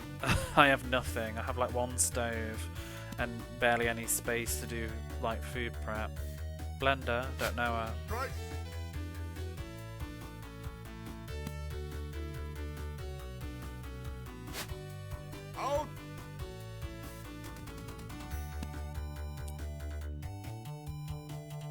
high quality tin fish in Japan, I reckon. I would like to hope so. Yeah, I bought some sardine stuff to give them a go. I love salmon, but I hate cooking fish. I love to eat it, but I just can't do with all the bones. I'm lazy, and I don't want to have to take the fucking bones out of the salmon. And then, you know, you try and pull them out, and your fingers just get like all sticky with fish on them. I'm just like, ugh. So I end up just eating chicken or something instead because it's easier. Fly ball to left That's the field. main reason. But I love salmon. If someone was to like cook me a salmon and take the bones out, I'll be really happy because I love it. But I just can't be arsed with it. The Davina effect, cupboard full of tin fish. Well, she didn't say the tin fish, but yeah, it's really good. Have you seen her podcast things, James, that she's doing? I've watched one or two of them. I quite like them. It's what's it called? Something like Better Life. She's doing podcasts that are sort of focused about tin salmon is a thing, yeah, but it's a bit expensive. Mind you, salmon's just a bit expensive these days, I think. Fly ball to center field. Yeah, I like salmon, but I also like tuna, so I probably should just buy some salmon though. But like, it's like, what am I going to do with it? Just sit and eat a tin of salmon. I suppose I could do it with a salad. But well, she's on YouTube now. She's got her own channel. Has the game fucking crashed? No, it hasn't. Oh, thank God. You're out. Safe. Okay. I wonder if that happened yesterday and I didn't even realise what was going on. Fly ball to first. But she's doing mostly podcasts about like trying to improve your life in your later years, kind of thing. So, and she's doing a lot of talking to people. I think it's Starting Over or something like that. It's called, I think. But she's interviewing a lot of people who have had like huge life events where they've kind of had to start from scratch and stuff. But she was doing this one with about food. But I watched her with what's that UK celebrity, the woman that got acid thrown in her face, Katie somebody. I've forgotten her name now. But if you don't know her in America, she's quite a famous person in the UK now. She's on like Loose Women a lot, which is where I see her. Katie Piper, yeah. She was she's basically become famous because of a tragedy that's happened to her, but it's more what she's done with that tragedy afterwards. But that people admire her for. And she was on this she's done like an hour, because all these podcasts, they're about an hour interviews with Davina, and Davina's a fantastic interviewer. She always has been. She knows how to get people talking, and she's very passionate and enthusiastic. But she had Katie Piper on to tell her life story and what happened. She was a model. So anybody that doesn't know, Katie Piper was a young, upcoming, thriving, wanting to be a model. And she had a problem with an ex-boyfriend or something. It was a jealousy thing. And, you know, just like wanting to control her, basically. And she'd broken up with him, I think. And he'd arranged to meet up with her for some reason. And she went to meet him or whatever. But he'd actually paid somebody to go instead and throw acid in her face. And that's exactly what did happen. And she ended up dreadfully burned. Survived. Has had to have loads of surgeries to try and pull it back. Obviously she inhaled it too, so it's done damage to her lungs and things. It's absolutely brutal crime. But she's sort of had the last laugh, really, where she's not let it control her life. She's not let it beat her down. She's probably more successful than she ever has been now, really, and she's kind of just a very inspiring person to listen to, because it really gives you a bit of a perspective on your own life when you listen to somebody like her and what she's been through, the whole recovery process. Oh yeah, I mean, that's the thing, it's not just cosmetic, it's like literally it's burning her insides as well, because she's got it in her mouth, and it's a nasty, horrible thing to happen to somebody. It's just absolutely barbaric.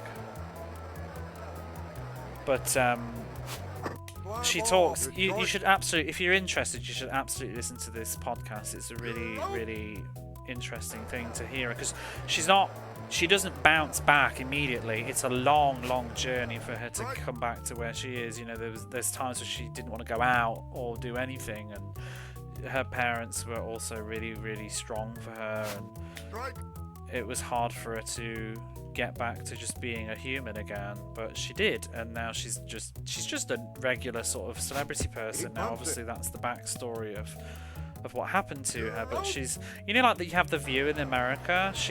We have a UK version that's kind of similar but way less political than the View in America is. But she's basically just a panelist on a show like that, and she's done other stuff.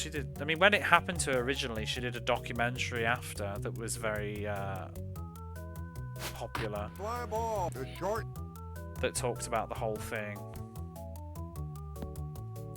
But yeah, she's been on this Davina podcast. It was a very inspiring story. I think, is it Mel C has just done one with Davina as well that I want to watch. She's really getting, because Davina's a very, if you don't know Davina McCall, like if you're not British, you might not know Davina McCall, but Davina McCall's a pretty big name in presenting and interviewing and stuff. She used to do a lot of stuff for Channel 4, a lot of sort of edgy kind of shows that were very popular with young people. She did Big Brother. She did that £1 Million Drop. She's now a judge on The Masked Singer, but she's now obviously doing this YouTube thing, and she certainly gets people, like mostly British celebrity people, but she is getting people with inspiring stories. But yeah, that's just where I was listening to this whole nutritionist stuff, because she's got this Italian nutritionist. She lives in the UK though, but she was just talking about like mostly British diet and the problem with it and how the supermarkets are and stuff, and saying that like compared to Italy, there's a lot less regulation on how the supermarkets display all their stuff, because it's very hard to navigate, like with the amount of like kind of junk that's everywhere. So, but it was an interesting podcast. Obviously I don't live in the UK now, but I still took some good advice from it. Some things to consider, like where to get like different. She was also just talking about like your gut and like different biomes and different friendly bacteria that will grow in it, and like how if you change your diet dramatically at first, it might not feel so good because you're not used to that, but over time you'll build up with it and stuff. So, I don't know, it was interesting. I like to listen to stuff like that on the way to work, something to listen to.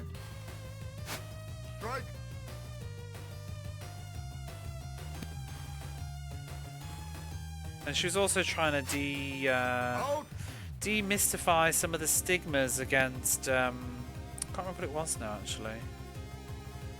Some foods that get a bad rap that shouldn't. Oh, she was trying to demystify the bad rap about fruit, actually. Because some people say, like, oh, fruit is not so great for you, but she's just like, anybody that tries to tell you that fruit is not good for you, you should just stop listening right then.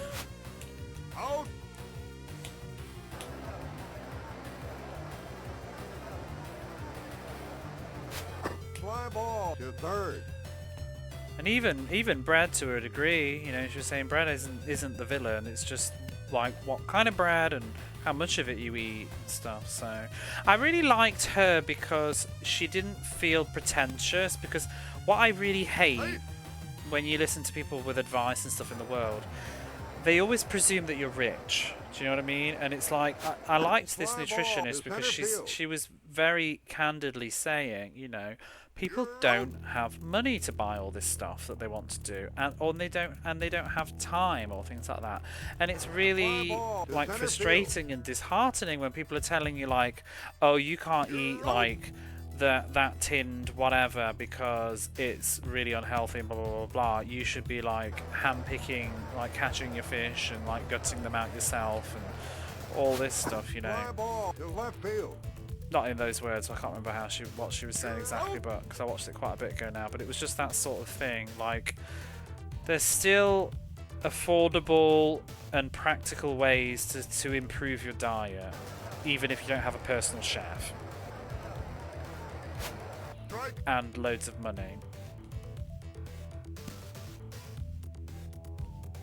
Yeah, I like to hear Fly that. ball to left field. You're out. One thing I've been trying to tell myself though sometimes is that Strike. I'm trying to convince, because I'm always been about money and price, because I don't have the most money in the world. So a lot of my decisions are based on the price of it and the volume of it and stuff. But I'm trying to retrain my brain now because, like I said, with the nuts and stuff, like 1 kilogram of almond nuts is 1,000 yen, right? That's a lot. And the bag ain't that big. You look at it. But then I think about it. If I'm only eating 2 handfuls a day, and not even every day. I mean, I bought this kilogram of almond nuts about 3 weeks ago, and I've still got some left because I'm not eating it all because it's satisfying. So yes, it cost me 1,000 yen, but I'd have eaten 2,000 yen's worth of crisps in that time. Do you know what I mean? Because they're just empty food.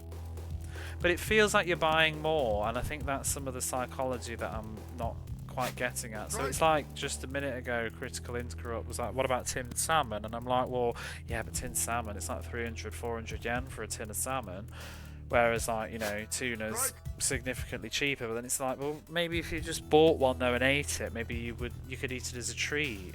It's like I do with apples. Apples are pretty expensive in Japan, but I think, but you know what, yes, this apple costs like almost 200 yen for an apple, but it's much better for me and it's going to be more satisfying than the equivalent of 200 yen in junk. Fly ball to second. You're I get out. fit or lose weight, you have to spend 10 minutes explaining certain things like don't live by the weight number, you want to lose fat specifically, it's a lifestyle. That's the thing. It's about... My friend says that because that's basically her profession. She just is a fitness trainer and helps people and stuff, and she said it's about changing how your relationship with food. Basically, it's not about like just sweating on a treadmill and then sitting down and eating a cake. You've got to change. It's like the same thing. I don't know about. Have you got all like the fat jabs and stuff in America at the moment, which is a real problem I gather in the UK. Like every time I'm back home, I don't feel like people are using the fat jabs here. They probably haven't been approved, to be honest. I bet they haven't been. I bet they're still illegal in Japan. It's not something I've ever looked into, but I don't think there's a huge demand for it either. But all those jabs, every time I'm back home, everybody's always talking about them. On the TVs and stuff, and like should we be using them and the side effects, and you see like celebrities now, they've all got those like hollowed faces, you can tell that they're on them. Yeah, those jabs, it's mad. Every Christmas I'm back home, I'm like, oh, hey Escordium. But it's the same kind of thing. Like you can have you haven't heard of them? You must you must have. What's the other word that people say for them? You must have, James. I can't believe it. Because every time, like the last 2 Christmases I've been back, people have been talking about it. Think about Sharon Osbourne. She was, is it Zypec? Omzipec? Yeah, that's it. There's like a look that people have that have used them where they're like, their faces, like it caves in on the cheeks. You get these celebrities that have just lost weight really quickly. Hey, Dimitri. So... But it's very available now, and they've put it out on the market and okayed it without needing stuff. Macaulay won't see the remaining games, or will there be next? It won't be today. I'll be going to bed in an hour.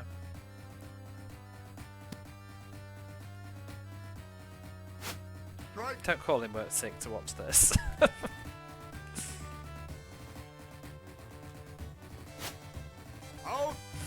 But back to what I was saying, even if you take one of those jabs, you'll lose weight, but then you'll just bounce back afterwards because you've not changed your relationship with food. You've just forced yourself to not want as much for the moment, but you're still probably going to be eating the same crap, but just less of it for a while. So we've got to watch Boomer Baseball. You need to see the end, not tonight though. we've got the playoffs to do after this as well. It's not just gonna be this. I mean, like once we get this is just to get to the finale. This is the league. You thought it was a weight loss thing? Oh yeah, it's an injection. It's an injection, and it just what does it? It suppresses appetite. Is it? It makes you just not want to eat anywhere near as much. But the thing is, you're still going to eat your crappy food that you were eating before, and then once you stop taking it, you're just going to put it straight back on again, and then be upset. You have to educate yourself at some point. And I'm not great. Like, I am only regurgitating information like I just heard in that podcast or what my friends told me and stuff, but I'm actively trying to learn as I go about like food choices, because I don't think I've had a very good, I don't know about everybody else, but I don't think I've had a very good food education. I think it is something that schools really don't do enough of, and some people say, yeah, it should be a parent's responsibility. Maybe it should, but you can't rely on parents, I think, at the end of the day. I think we should be doing more food education and teaching young people how to actually cook and feed themselves well. I'm trying to learn now, because obviously as you get older, I think it becomes more important to think about what you're putting in your mouth all the time. When you're younger, it really doesn't matter. Like, you can eat pizza like 3-4 times a week and bags of crisps and not put a single vegetable in your mouth or fruit for like 3 days in a row. But as you're getting older, it's just like, you just feel like shit.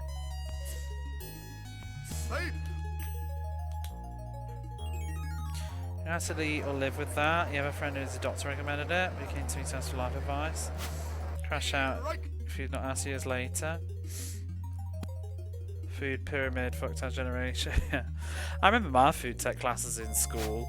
I made beans on toast in one class. I made beans on toast. It was like to learn how to use the stove. I don't remember what else I did. I remember I made a big dessert pineapple thing. You had to create your own dessert or something, and I like scooped out a pineapple and put like yogurt and other fruit in it. It was minging. Some good eating. They did a food circle. It's misleading.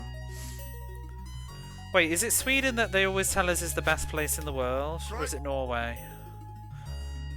What is it on like English Facebook where it's always like, in Sweden? In Sweden, they do this. Ever try baseball? No. Or is it Norway? Oh no, is it Finland? I think it's Finland where they're always telling you on like social media that it's like best education system everywhere, and the kids all like just help their grandmas cross the road and stuff. Well, no, it's Japan as well. I've seen those too. But yeah, Japan. Oh, the Japan shit on Facebook is dreadful. I saw one a bit ago. It was like the things you can buy with 100 yen, and it was like a first-person view. This person with 100 yen going around, and they're like going up to like vending machines, and I'm like, yeah, in 2008 maybe. Can't buy shit for 100 yen now. It's everywhere you're not living, but it's especially always like I'm pretty sure it's Finland. It's always in their amazing school systems. I mean, some of it is probably true. I'm not saying like some of it isn't true, but it's just they make out like they've cracked humanity. Like that's it. They've cracked humanity, and the rest of us, we just don't get it. Fresh fruit and vegetable lives to over 100. Yeah, that's it. That's it. And there's no crime. They've cracked it all. Nothing bad ever happens. Fixed society. It's like in Japan, you know, that they all the elementary school kids like take themselves to school, and you know the babies deliver themselves in Japan. They don't actually even go to the hospital. The babies just fly out and put themselves to bed and walk themselves to nursery. They all go in a long line as well with someone at the front of the flag.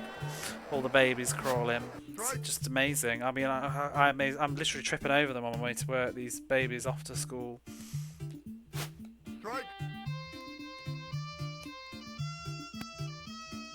Magic babies, yeah. No, I very rarely see elementary school kids around on their own on the I have seen them on the subway sometimes, but they usually look like going to private schools, because you go to a school in your catchment area, you don't go to another school, you go to one that's near your house, so there's a route. But there are some private schools where you might see some, but yeah. Hey Rosie, how are you?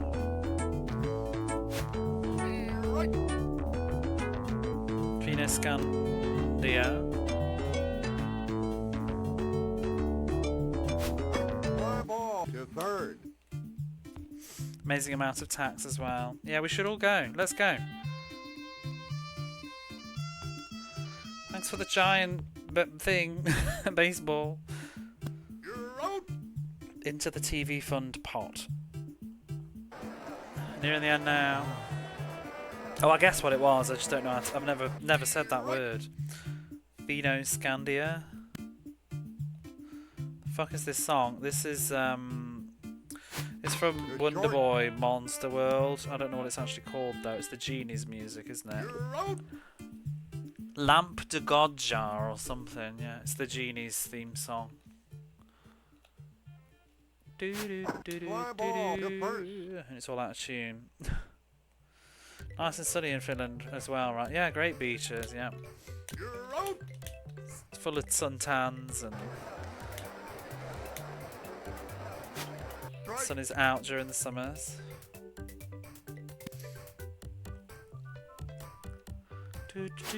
Right.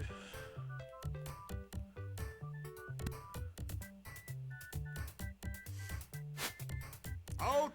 See, what they don't tell you, and I don't know about, I haven't looked into this now, but I did write a dissertation in university about it, but at least when I was writing my dissertation, you know how amazing Japan is with all of that stuff. It also has like one of the highest suicide rates in the world, so ooh, not everything's as peachy as it seems. Strike. Because I had to talk about that. One of the interesting things with that is because obviously you do have, I can't remember which countries now anymore, but I think Norway might have been one of them, which also has quite a high rate, but they have a geographical reason because of a lack of daylight, so it causes more depression in people. You get the SAD syndrome and stuff, whereas Japan doesn't have that, so it's that excuse does not exist for that reason either. The winters are dark, yeah. Don't you get like, don't people even use like, do some people use light boxes and stuff? You get 3 hours of night. Oh, that's the other way around though, that would drive me nuts. Winter destroys you. We get late sun hours in the UK though. I haven't seen it for years though, but the sun will still be up at like 10 PM in the summer and up again at like 5. Japan's very stable in that sense. There's only a difference of about 2 hours between winter and summer really. Sunset's about 4:30 in the winter and about 6:30 in the summer. So it's not really much. To third.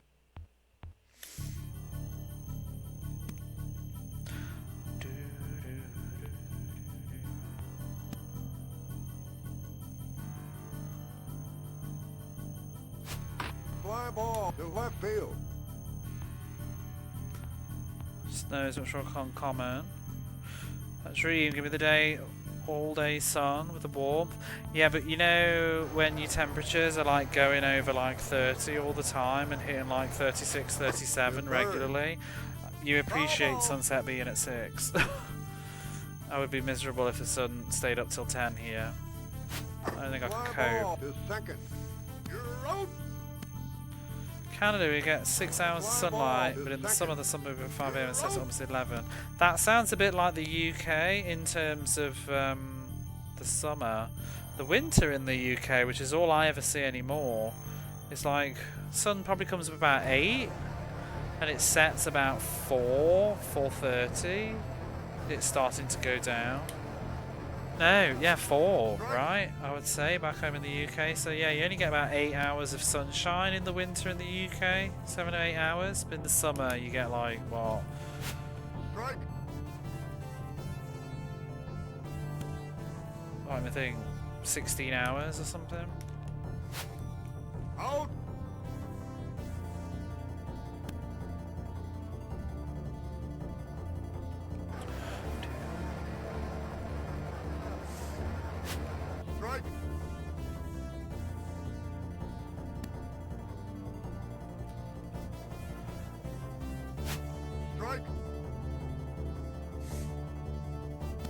Literally at the snow-lined edge. Yeah, sunset sets around 11 and 12, you get longer periods of twilight. That midnight sun sounds crazy, some places go. Strike. Do you have like people, do they sell like the machines, the light boxes to help like with combating, because there's a real thing, isn't it, like SADS, the sound seasonal, what is it, seasonal something disorder syndrome or whatever it is, with the lack of daylight. Out. I've heard that you can get like light boxes that help simulate. To third.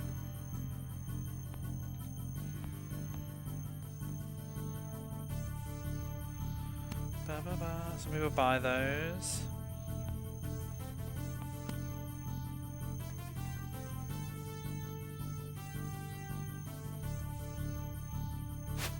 Fly ball to second. Insulation. Oh, well, you should come here. There's no insulation here. Fly ball It's to fucking second. freezing in the winter because you can't have insulation because you cook in the summer. And also, insulation's not really great for earthquakes Fly ball to left field. and stuff. You've got to have sort of free, thin, bendy walls.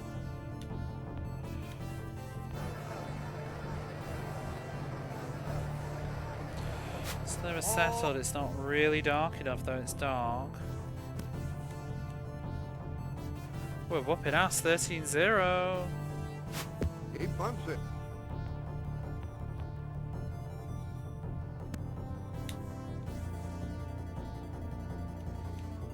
So having roofs painted black was reasonable. He bunts it. You're out.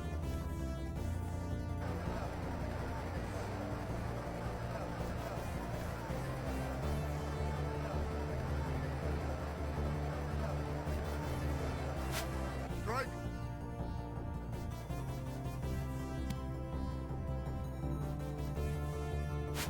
Strike.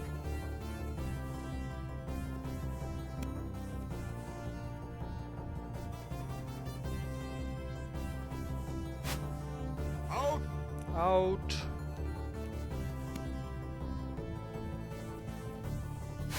Strike.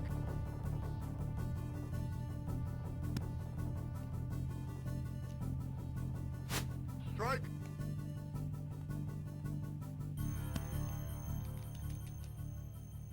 Almost another game Out. done.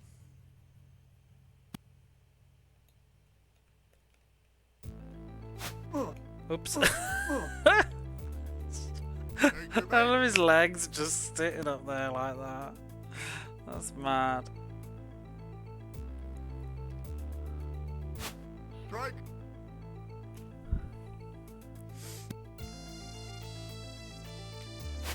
Strike. You need a clip of that? Go ahead.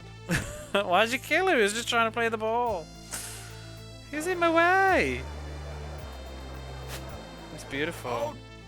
Global warming and stuff, the winters are shorter.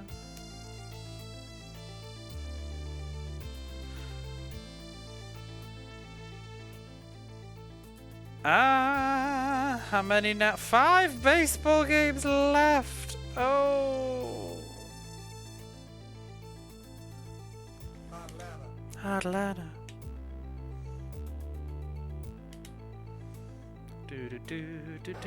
Oh, we're against Canada. It's flying by. Yeah, maybe we should just do it again and do the other one. Do the 162 one instead. Toss. I'm hungry now. To third. Told you it would fly by.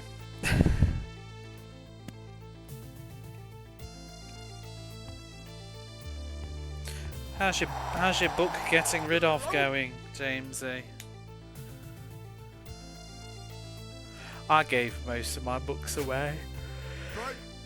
When I went back one Christmas, because I've got the Kindle and I don't have space in my room, I just gave most of my books away to people. That Interview with the Vampire and the Vampire Lestat, I gave it my friends. Instead of throwing them in the bin, I just gave them people. Gave away Fly Battle ball. Royale and the ring books that I had. I think I've still got My Sister Madonna, which is a weird book that I bought. I don't know why I bought that. It was when it was new. I was just interested in hearing her brother's perspective about Madonna. To third.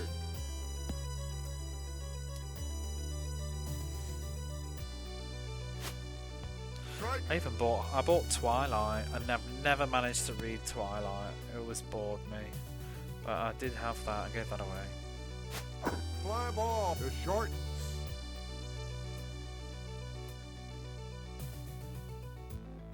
You're out. Fly ball. To short. Strike.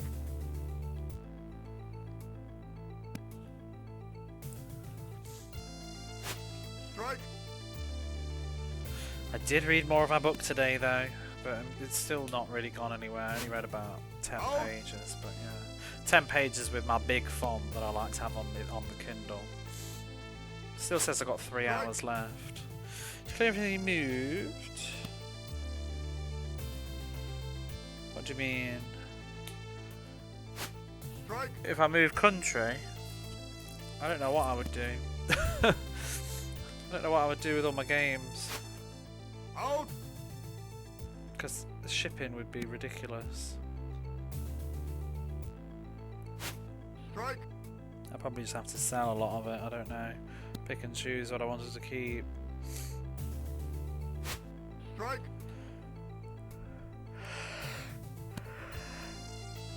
I've never liked getting rid of stuff really, but when you live in a tiny place, you just have to think about what you value more. I dedicate most of my space to video games, so I don't buy movies and I don't buy books. I just watch things either digitally or read them on Kindles. I'm happy with streaming films now. I don't need to own them. I don't like what I don't like about oh yeah, sometimes every so often I did do that, like, you know, when 2 years ago I was like saying, oh yeah, I want to move out, and I was trying to like raise funds for moving out, but then it just never happened at all, and I'm still stuck here. But around that time I did sort of think I might move, so I did start just throwing a load of stuff out. You know, just going through stuff like, you know, like old like thank you letters or something. Sometimes you have to be a bit cutthroat and just think like, it's very sweet and I appreciate that someone wrote, you know, this thank you for working with me like 10 years ago, but it's like at some point you just gotta let it go. Maybe it was like, I think I got a gift, it was like a handkerchief or something, and it's like, I'm never going to use this handkerchief and it's just taking up space. But you almost feel like, because my sister has this problem and I've been trying to tell her about it, like, it's like somebody made her a sewing thing, it's all in like a beautiful frame and something, it's got like a message thing in it, but she's just not really that keen on it, and she's had it for quite a while now and she hasn't really got the space for it, and I'm like, why can't you just get rid of it? And she's like, because I feel bad. And it's like, but you're just hanging on to it out of guilt. You know, it's become a burden.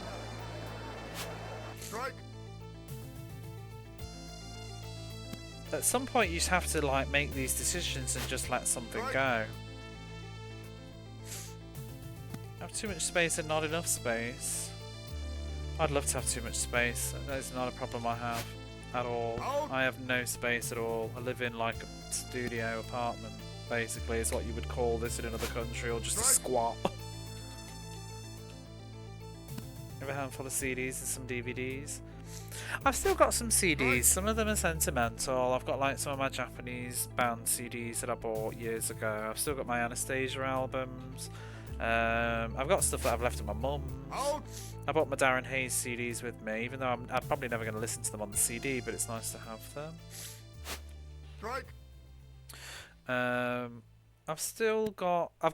I don't have DVD boxes, but I have loads of DVDs all in like a plastic wallet thing.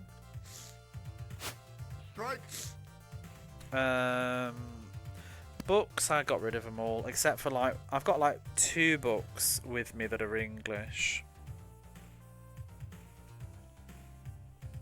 Maybe 3.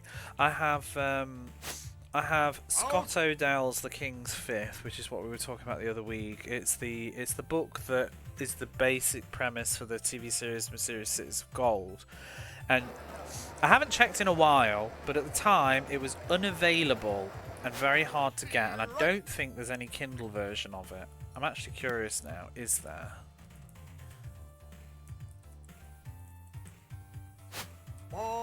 Can you buy this on Kindle yet?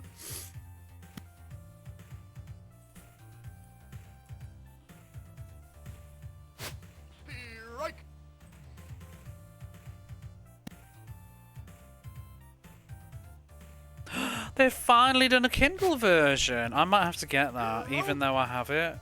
I just prefer reading on a Kindle.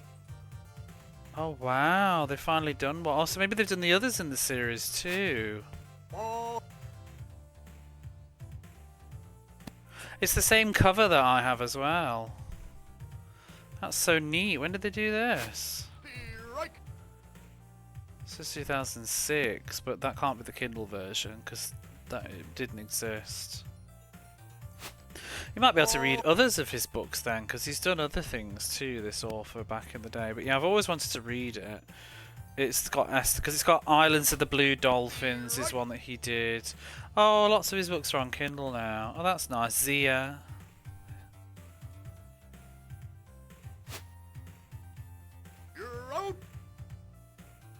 Ooh, Hot Guys, 100 stunning photos of handsome men. A collection of stylish photography. Apparently that's credited also to Scott Odell. I think that's a mistake. I don't think he did that. But purchase, it was, I think it was free actually. But Kings, it came up last time you were here, I'm pretty sure. But yeah, I have the King's Fifth, but I've not read it yet. And then I also have Paprika, which is the movie Paprika. The only reason it's here is because I brought it with me at the time. But to be honest, I would just buy that on my Kindle now and read it in Japanese. So I might give that to my friend here. I don't even know where it is. Even better, yeah, free Hot Guys. Who was what? Scott Odell?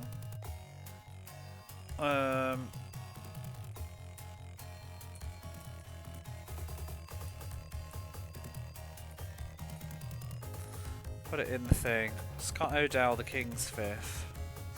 I don't know if it's any good, it's just that it's sort of loosely where the story from the Cities of Gold came from. It's got the same character names, I think, as well, like Esteban is in it and whatever, but I don't think it's the same thing at all, but I'm just interested in the source origin. But yeah, I think that they're the only books that I've got here that are English. I might have the Three Musketeers somewhere, I can't remember, but I've replaced that on my Kindle already, so I don't need it.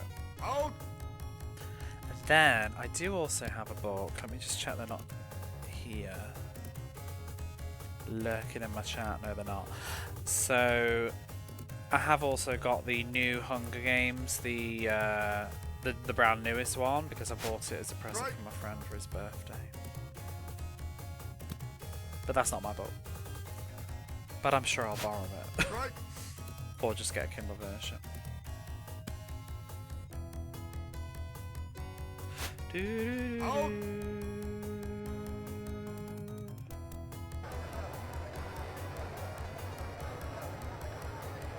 Scott Odell, 100 Hose. Oh, you're looking for the... God damn it. Thought you wanted to read The King's Fifth. Esteban, Child of the Sun.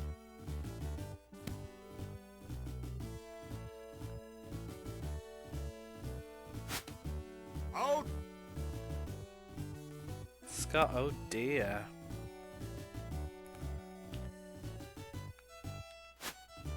Strike.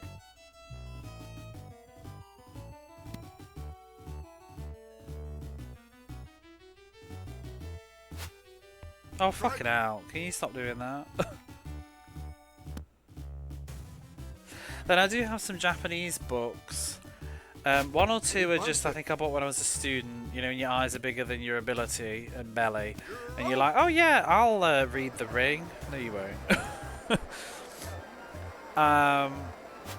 So I do have The Ring in Japanese. Maybe I'll read it eventually, but I would read it. To be honest, do I still have that book? I might have thrown it in the bin, you know. My friend spilt wine all over it as well, so it's not like I always feel like terrible about throwing books away. It feels like this cultural sin to throw a book away.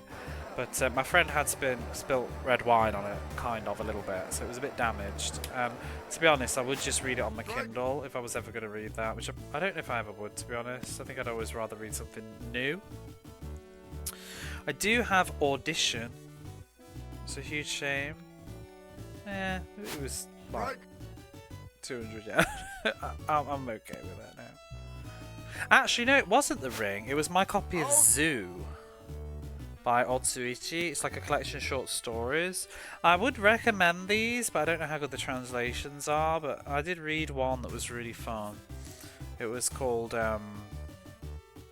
7 Rooms. It was a short story. He does like weird kind of twisted horror stuff. I think it's sort of young adult. I'm not really sure, but like edgy young adult. There's a movie made of the short story collections as well. I haven't really watched it yet though, because I kept meaning to finish it. I only read 2 of the short stories, but they were quite easy going for me to read. First one was like about 2 twins, and one was like being kind of neglected grossly and abused by the mom all the time, and the other one was like the apple of her eye. And it was like what happened to them, but it was quite a good little short story. And then the second, there's sort of like I can't say too much, but there's kind of like a twist, like a dark kind of twist in it all. And then second story I read was called 7 Rooms, and I really liked that one, but that was really kind of like screwy. But it was about like basically 2 kids, like a girl and a boy. The boy was kind of probably elementary school age, like grade 6 or something, and the girl was probably like high school or something. And they woke up in this like concrete room with no windows and a door and like a very low light, and they're like locked in and they don't know why they're there. It was kind of really kind of creepy. And all there is like this like drain with some sewage thing going through a hole, and they don't know why they're there, and they just keep getting left like food every day, but they can't get out. And then obviously I'll say a tiny bit about it, but it's like the boy goes through the thing and ends up in another concrete room which has a woman in it, like a young 20-year-old or something, and she's saying that she's been here for like 2 days or something. And then he goes through and finds another room, and there's another person in there, and she's been in there for like 3 days or something. It's kind of really weird. It's a very creepy story. It's quite dark though. But there was a film version of that. Like, not a film, but it was in this this film, which is short story collections. That would make a good movie. Well, you can watch it. I'll find a link. I think it's got English subtitles as well, but you could read the book too, because the book did get a translation, but obviously, you know, translations aren't... I haven't read it translated, so I don't know how well it reads in English. But also, I'm not a native Japanese either, so I'm not really detecting writing quality. I just enjoyed the plot, do you know what I mean? I can't comment on the writing too much. I found it easy breezy to read. But if you're interested, it's a Zoo by Otsuichi, which obviously isn't his real name, but that's the name that he uses. There's 2 books, there's Zoo 1 and Zoo 2, but in English they just released it as Zoo, all of them I think. And there's a movie.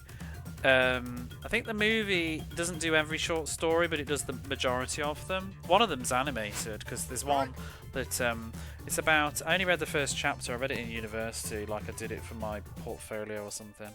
the first, I forgot what it was called now. Strike. Something to do with where the sun shines. It was about a dystopian, well not dystopian, post-apocalyptic world where the whole of the human race has been wiped out by a virus or something, except like one person or something. There's like this scientist, and he's created this robot, and he's kind of dying because he's sick too, and he's teaching this robot about like just life and things, I think, teaching her. But I didn't finish it, so I don't know where it goes. And I was also trying to read this in like my my 4th year of university, so it was kind of difficult for me. I haven't looked at it since, but I should finish that short stories collection. It was good. It was the reason I really liked it too is it was a really good gateway into getting into reading Japanese without reading a full book. Just it was a short story, was a good entry point, and also it's kind of, they're a bit macabre, so I like that. It was actually a present a Japanese friend gave it to me many years ago. That she'd just read it and enjoyed it at the time and said, here you are. Fly ball to right field.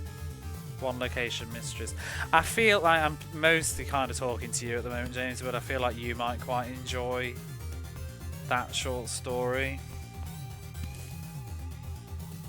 Whether you watch the short film or read the book first, though, I don't know. I haven't watched the film version. I flicked through it because I was curious to see how it looked of just that bit, but I think that segment's like 15-20 minutes long, maybe. A home run. But I enjoyed reading it. I think it unravels better probably as a book. The pacing of it, I could imagine, would work better. Because you're sort of figuring it out as you're reading, like, oh. Fly ball to first.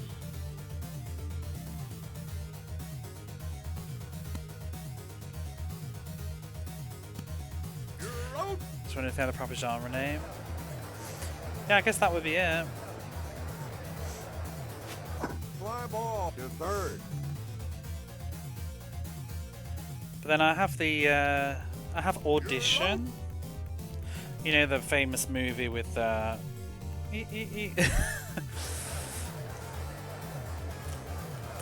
famous movie. I have the book of that. But I've not read it yet. I've read it before, but I've read it in English a long time ago. It's not a very long book in English. It was very easy to read. But I picked up the Japanese book of it in a used store for like nothing, and it's like hardback. It has a gorgeous cover, so I kind of just wanted to get it to maybe sit down and read one day, because it's also not available on the Kindle store, or at least it wasn't when I bought it, which was like a year or two ago. That's generally when I will buy books. If they're not available on Kindles, then I will buy a book. But it's harder for me to read.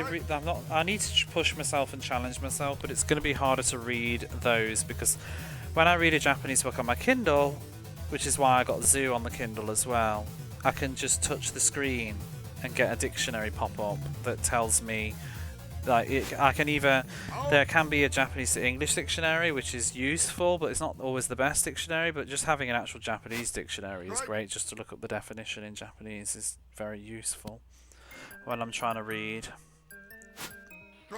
So that would, because the problem with reading off a real book is every time I need to look something up, it's like the temptation to get out my phone, which can take me down a rabbit hole of like not reading anymore once I'm looking at my phone or the computer or whatever. So that's what I like about e-readers. The less distractions from reading, the better. And also it's just more tedious looking stuff up on the phone all the time. You have to like draw everything in if you can't read it and whatever. But yeah, I got Audition. I got a book called Out, which I read when I was 17-ish, 18-ish, by Natsuo Kirino, or Kirino Natsuo.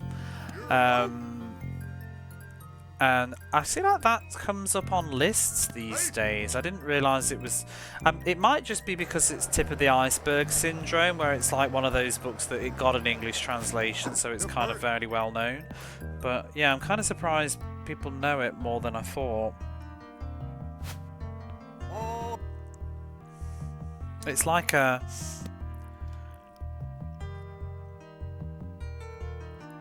I mean, I guess it's like a thriller, really. But I just picked it up because the cover caught my eye, and at the time I was like, knowing that I was probably considering, I was probably 18 actually, I knew I was considering going to do Japanese at university, so I was just getting a bit like interested in Japan and stuff, and I was like, oh, another, I'd already read The Ring and Battle Royale, and I think I saw that book and was like, ooh, what's this like book by a Japanese author that's available in English, let's give that a go. And the front cover was really cool. It had like this face on the front cover like holding a knife up against their like eye. And I read the synopsis and it sounded really weird. I don't think it was really very appropriate for me at that age. It was a bit like heavy going, and also just the general characters are much older, so I don't think I was really understanding the world. I think I would understand it even better now that I've lived here too, because I know what they're talking about, because it was like on about like a bento factory, and I'm like, I don't even have a concept of what that really is. Now I obviously do, because bentos are everywhere. I mean, I think these days people are more aware of bentos in other countries anyway, but back in like 2004 or whatever, 5, whenever I read it, not so much. But it's about 4 housewives hungry for a bento. I don't really buy bentos much anymore. I don't really like them that much. It's just convenience. But it's not cheap anymore. They've just got kind of expensive. So I'd rather just make my own food, which is probably better for me anyway. Especially convenience stores bentos, like they're really expensive now. But yeah, this is about like 4 women who are sort of different ages. Oh no, it's fine. One of them is considerably younger, I think, and they all work in a midnight bento factory. And there's also in the book, the theme is there's quite a lot of talk about immigrants in it too, because obviously it's in a late night factory. There's quite a lot of Brazilian immigrant people in the book, which definitely shows you the time it was written, because that's definitely a sort of different climate in Japan now with the types of people that live here compared to 20-30 years ago.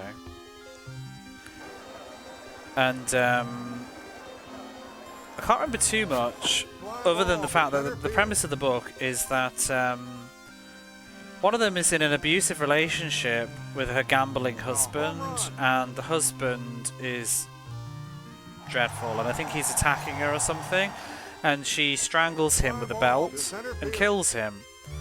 And then she tells the other 3 housewives, and it's a sort of story about how they decide to band together and help her cover it up and dispose of the body. Obviously, in a very grotesque sort of fashion, but they're all like, you know, obviously in the bathroom trying to deal with it. It's quite a dark sort of thriller story, but obviously that's the premise.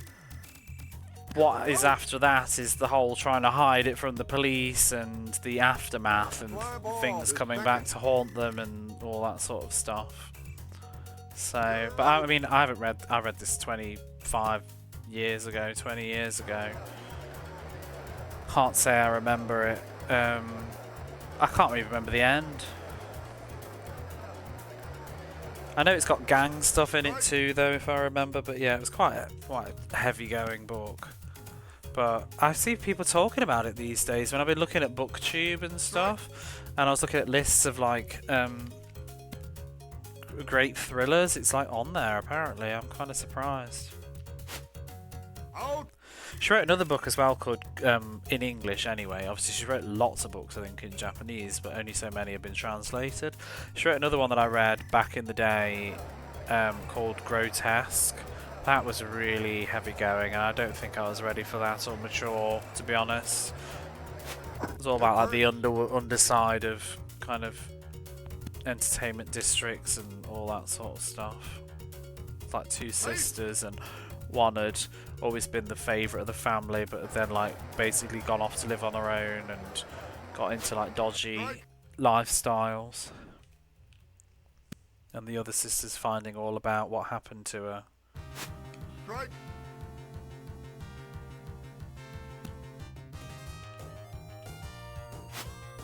Out.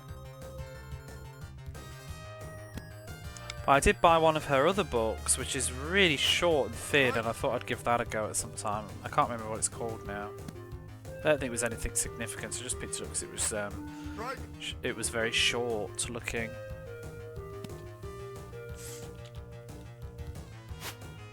Out.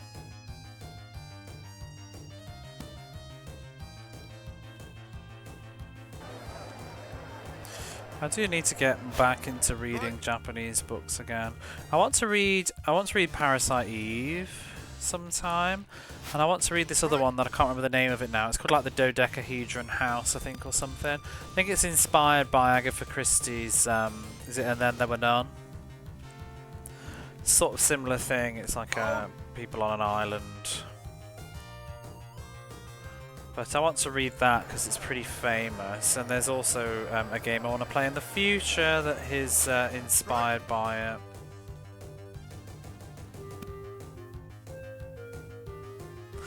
There's been a recent dramatization of it too, I think. On Hulu, I think Hulu are starting to make all of his books into mini-series, and I think they've done that one.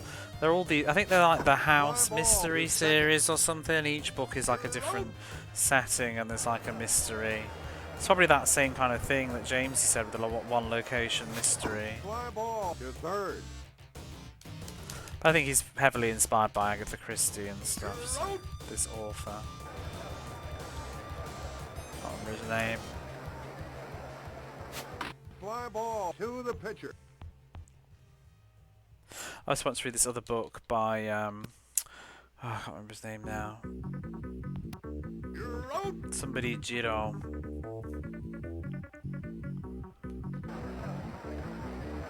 But he's done some visual novels on the PlayStation that I have. Strike. Some short stories of like visual novels, but he's also just quite a famous writer. Some of his stuff's been turned into TV dramas. There's one that is a TV drama called Friends, I think, that I want to read the book of. It's about like two sisters. I swear everything's about two sisters, but this one is like two sisters, and the older sister has always been sort of the favourite kind of child, good grade student, blah blah blah, and but there's always looking out for a younger sister, and then the older sister dies in like a tragic sort of accident in the street, and then it's like the other sister having to like step out of her shadow or something. I watched the first episode of it, and then I thought, oh, actually, I found out it was a book, and I thought I fancy reading this instead. Strike.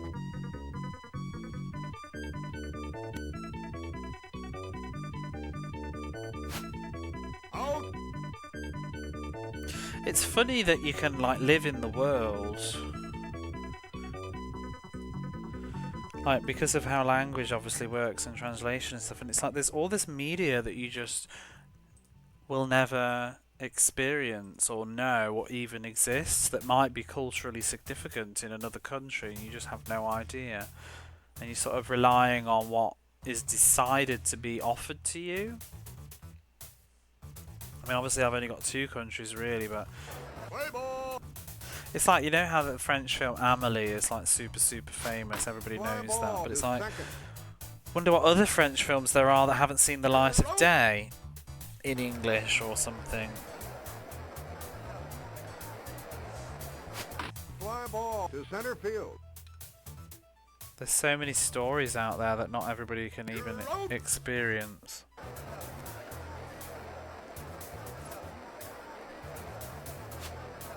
Strike.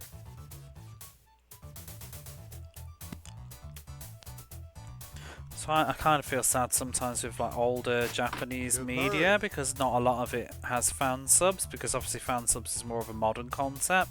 So you've got to rely on a fan subber to actually want to take the time to go back and translate fan sub something that's like from the 80s or whatever. And they definitely do it, but it will be often for more culturally significant stuff than just the more random stuff, but sometimes the random stuff can be some real nice surprises. French films you know pretty much every outside of Austria Europe seems simply happens to be one of the odder TV channels here. Yeah, that sort of random things. I don't think I've seen that much French cinema. I've seen Delicatessen and Amélie. Obviously I watched Delicatessen because I liked Amélie. Can't think of any other French films I've seen actually. I watched Precious, I think, as well, because obviously I like Audrey, as her name is, Tautu Tutu. Hey, Shadowplay. Not Precious. I can't remember what it's called. Priceless. I watched Priceless. Precious is a totally different film. I watched Priceless. I was meant to watch The Very Long Engagement, but I didn't. I don't think I've seen anything else that's French. Out.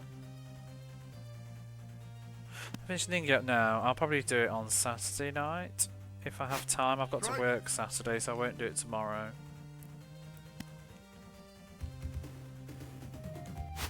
Strike. And even like German, I think I've just seen like Run Lola Run. Fly ball to second. The Educators. But that's a long time ago now. I was made to watch that in school.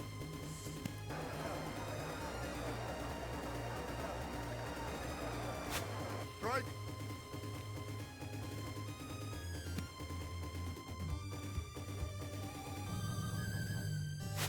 Strike.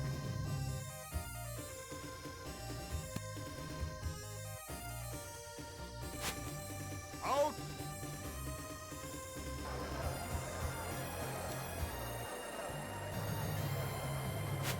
Fly ball. Foul ball. Foul ball.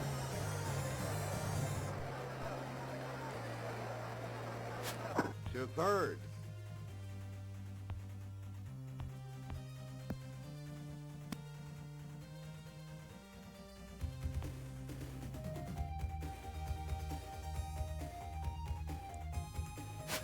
Fly ball to left field.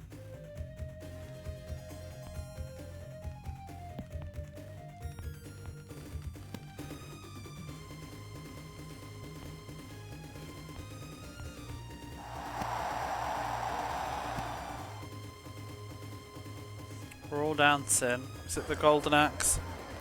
Golden Axe vibes. Right.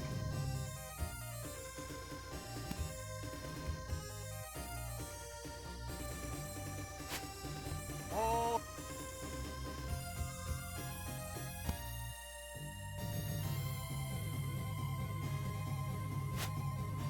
Right.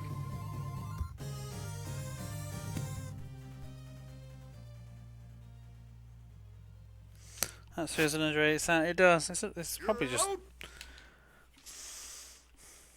lack of people playing it, I guess. It didn't really come out everywhere. Strike.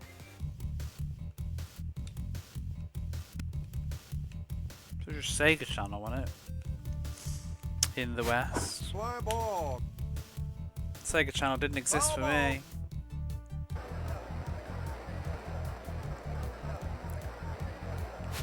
Fly ball to third.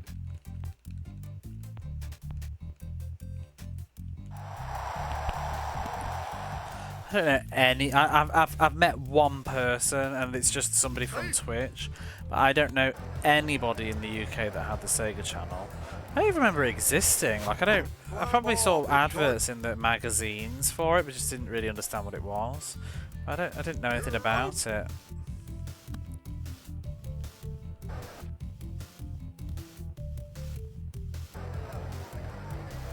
I'm surprised it didn't get released in PAL territories. Just because it's more Golden Axe. Strike. Yeah, I don't know, no Sega Channel. Seems, I think it was much bigger in America. A lot of stuff is. I think when you hear stuff on the internet, like, people talk as if it was a worldwide phenomenon, like, the Sega Channel, what? It's like the Mega CD as well. Never played one. Didn't know anybody with one. Too expensive. Nobody had them. Maybe older kids had them, but not people my age. The only Mega CD I ever encountered was my friend from school's older brother had a Mega CD, and he was working and bought it himself, and he also forbade us from using it. It was in his bedroom, and we were not allowed to use it. And one day when he was not in, me and my friend snuck upstairs and we played a little bit of Eternal Champions on his Mega CD. And then scampered off like little bastards that we were. And that was it. That was the only time I ever saw a Mega CD. Out.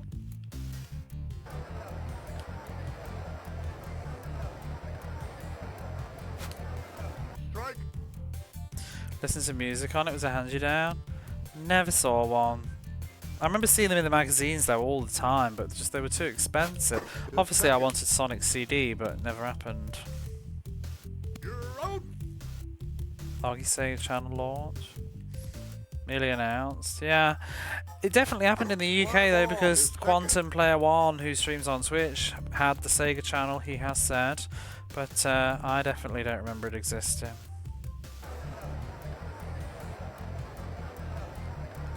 What's the Sega Multi-Mega?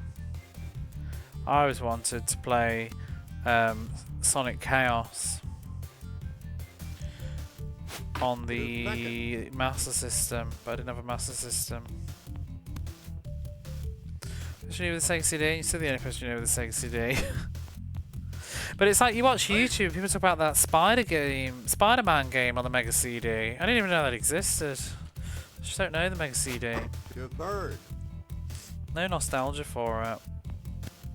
Never played Sonic CD until the Sonic Gems collection was the first time I ever played Sonic CD, and it was like, finally, after years of dreaming, and then I didn't think it was all that good. You're out. Sega Channel through the video games history thing that you did. Strike. Oh, the new thing? Yeah, I would like to check out Garfield on that at some point. That would be interesting. The Lost Levels. My friend here is American and he had the Sega Channel. That's how he played some of the stuff, but he couldn't really, because he can't remember what some of the games were, but he just remembers. Like sometimes you say, oh, I used to play this game on the Sega Channel, but I don't remember what it was, and it'll be like, oh, it was like Chuck Rock or something weird, I don't know. I think he used to play Addams Family on it as well.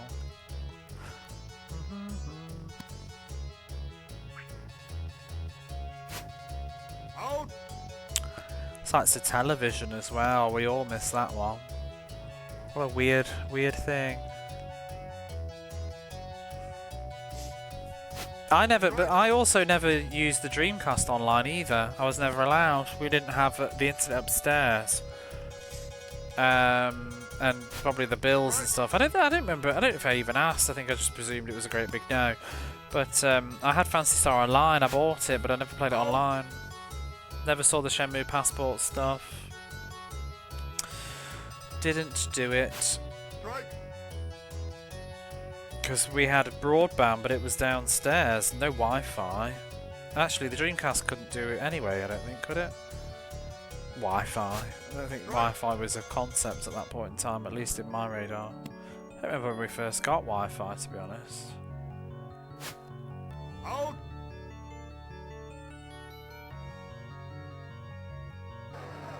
For that Sega Channel. To third.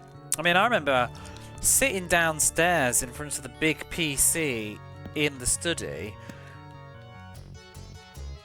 just so that I could play Phantasy Star 1 on my Game Boy Advance with the fucking guide in front of me because the dungeons would do my head in.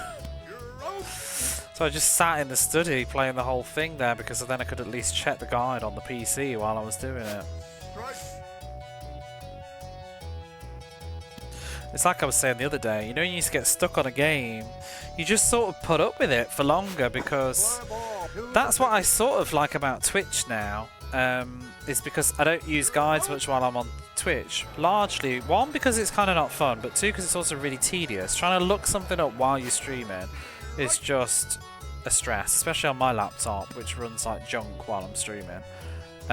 It's just a pain in the arse, but it sort of does bring back that sort of memory of a time, you know, like when I get stuck, is to just try and figure it out for a bit, because going downstairs and turning the PC on and connecting to the internet and looking it up, like, is far more of a chore than just having another 10 minutes cracking around to see if you can figure it out. Whereas these days, you know, you should whip out a phone and you've got the answer very quickly.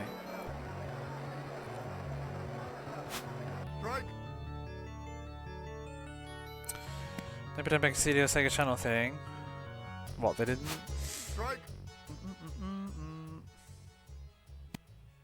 I mean, not nobody. I just think a lot more people in North America did. I think nobody in PAL territories, or nobody in the UK did as much. Pretend that handhelds weren't a big thing. Who's pretending that? They were huge. I took my Game Boy everywhere. Always on holiday.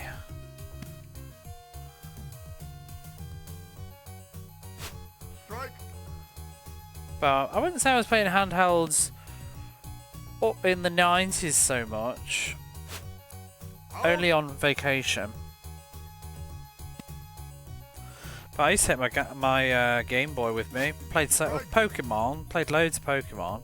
But I used to play a lot of like Zelda, Link's Awakening, and my bootleg 360-in-1 carts or whatever.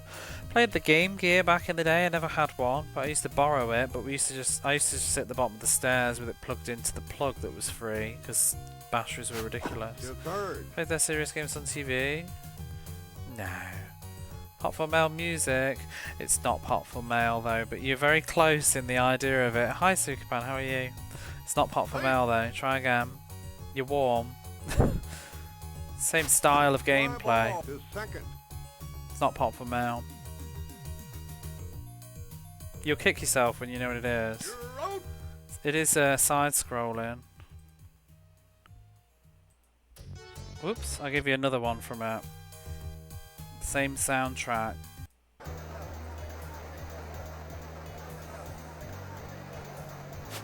Fly ball to short.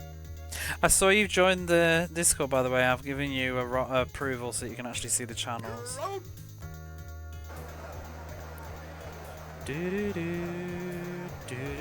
I'll give you a hint. It's a Mega Drive exclusive,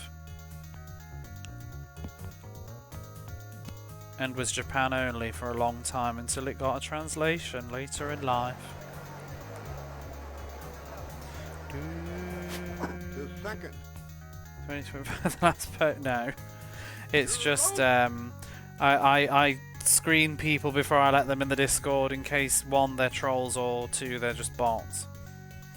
So you can't see any of the other channels until I've given you a role. They were a big thing, you never wanted until the GBA. I played a lot of Game Boy Color. And then Game Boy Advance was one of the first things I ever bought with my own money. I was so proud of that purchase, and I got my Golden Sun to give up. It's Monster World 4.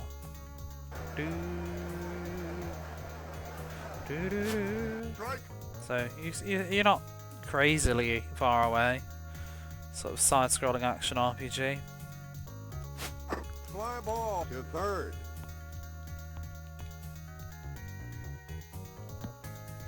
I don't have any Pop for Mail on here actually, because I don't really have. I've only got, I think, 2 Sega CD soundtracks. I've got Pugsy and Sonic somewhere, and and Knuckles Chaotix for 32X, I guess. I love this game. It's so yeah, I really like it. It's one of my favourites on the system. I'm definitely saving that one for a rainy day. I also want to get my own copy of that one. It's just it's bloody doubled in price in like about 5 months. Really regret not buying that earlier. Yeah, give me the sad game over music. Oh, this is Shining Force 2. I've not even played it. I just like the music. Strike. Someone recommended me this song a long time ago, and I've liked it since. Strike. I hate that. I know. It's only because of like idiots that can't just like not overpay for stuff. It shouldn't have increased that rapidly. It's just people keep paying too much, and now it's re-established itself very quickly. Fly ball to short. You're out. Well, no spoilers, please. The Dragon Trap was also a really good time. Yeah, I need to do that one. To short. The only Wonder Boys I've played is the original Wonder Boy with a skateboard and the side-scrolling shoot-'em-up one. Wonder Boy 3? Fly ball to Is third. it? The Dragon's Lair? You're out. I quite like that. Fly ball to third. You're out.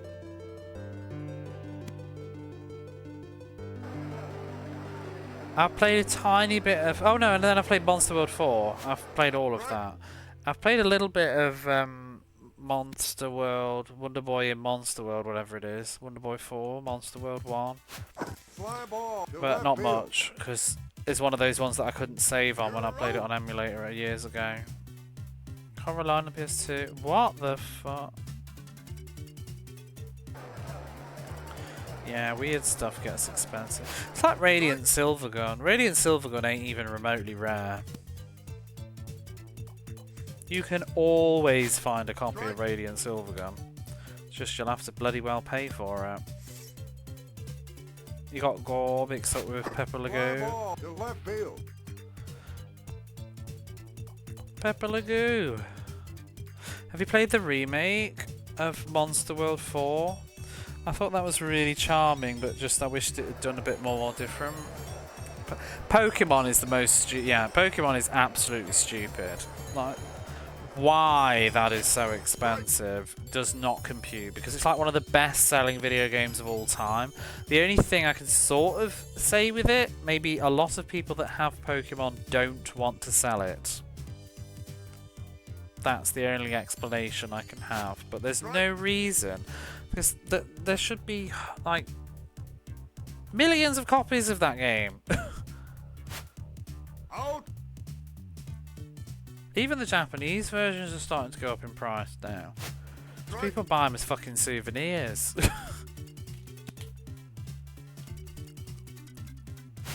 Strike. They want to play it again.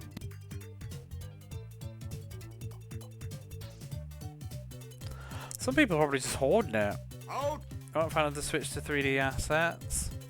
I liked it. I just wish they'd put some like really new content in it. It kind of just felt like the exact same game, so I thought, well, I like it for a change, but if I'm gonna pick a version, I'm just gonna go with the 2D pixel arts, and they play identically, so there's not. It's almost redundant. I don't think it was bad. It's just sort of doesn't need to exist almost. I wanted them to make like a new dungeon or something, or add more story. Fly ball to left field. Because I mean, it's still the same great game. It plays exactly the same. You can't really complain about the gameplay. Seriously suffered a bit from gaining experience with Disney adults. Yeah, it's just a Fly ball stupid, to left field. stupid popularity thing. I can't believe how much like in Japan, Heart Sun and Soul Silver are bloody expensive. I'm so glad I bought my copy of Soul Silver like about 5-6 years ago, because it's like triple the price of what I paid now. Strike. I got Pokewalker as well back then too.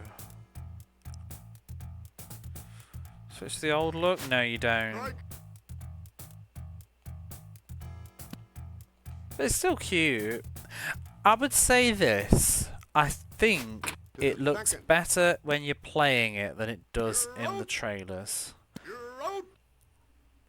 And it's all the good music and stuff, and it's vibrant and colourful.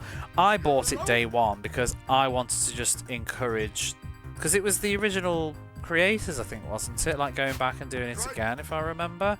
So I just paid because I just wanted to encourage maybe them doing another one or something. So I just bought it. I actually bought it twice because I bought it digitally on day one, and then later I bought a physical copy. I imported it from the UK because it didn't get a physical copy on the PlayStation 4 in Japan. It was Switch only, and I don't want it on the Switch because I don't have a Switch. So I imported a physical copy from the UK, which is region free, like language wise, and will play in Japanese if I just change the language on my console, I think. And it also comes with the original game as a bonus. Thank you for the Prime sub, it's very kind of you, and just in time because ads are about to go off, but not for you. So thank you, thank you, thank you. So a heart of gold, but well, I was able to buy an entire PC Engine Duo for the trading value. Oh, you used to have not a heart of gold, you used to have heart gold. Used to have a heart of gold, and then I sold it for a PC Engine Duo. I'd sell my heart of gold for a PC Engine Duo, though, I think.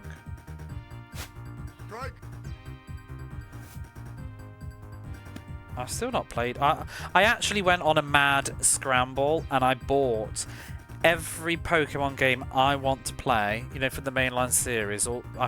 I did all my research of which versions I want, which Pokemon's in what, sat down, went through the whole franchise, bought all of them. This last year just gone by. I did have a few already, but not many. And I had like Fire Red and Platinum and maybe one more, but I can't remember. Oh, I had a Soul Silver. Last year I went back and I sat down and I went through the franchise of all the portable games. So I don't have Switch, but I probably should at some point. But I went all the way up to Alpha Sapphire and decided every game I wanted and bought them all, because now I just have peace of mind that I'm not going to be paying out my arse when I finally want to play like X or Y or something and it costs like a mortgage, because the Pokemon game is just getting ridiculous. Because I definitely want to give them a go. I definitely want to play more of them. I like the series. It's just getting round to it. But yeah, I don't want to. I'd rather sell it for a PC Engine than an ungrateful partner. But yeah, the biggest one for me was getting Emerald. I am very happy to have Emerald now on the Game Boy Advance. I got it in a box as well. I actually did a weird job. I bought an empty box and manual off somebody for a reasonable price. I bought the box and the manual in nice condition, but no cart. And then I bought the cart off another seller, but the cart was modded to have the battery swap for a socket, because you know the batteries will die and you have to solder them. But I have one that's already been soldered and the battery thing has been changed for a battery holder, but they've also, I think they've shaved it down a bit so that the cartridge fits properly and closes. So now I can just unscrew the cart and pop a new battery in whenever I want to. And I got the box as well, so that was very nice. I need to sort of look into learning to do some soldering myself someday, but I'm not going to start on an expensive copy of a Pokemon Emerald. So I'd rather have somebody else do it.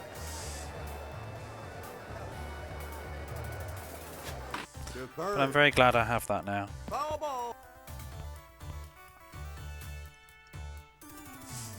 Unfortunately, my Fire Red doesn't use a battery, it uses FRAM, I think, because it's got no clock on it. I also got Crystal in Yellow, but I didn't buy boxes for those. I might look out, if I can ever find just a box, I might pick them up, but I got Crystal in Yellow with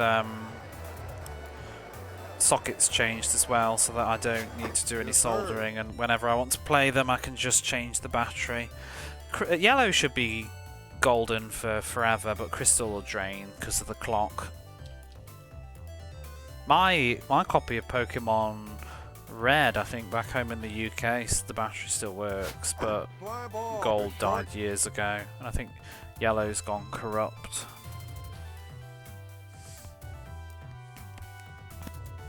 I do need to learn how to do some soldering though, because I have, do you know the Atelier series?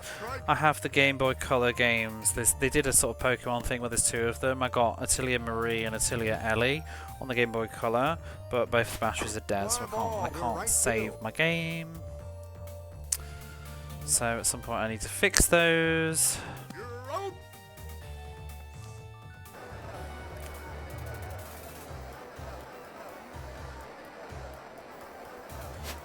Strike.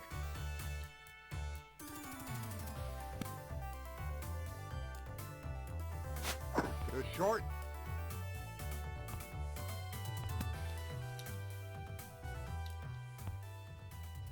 Base.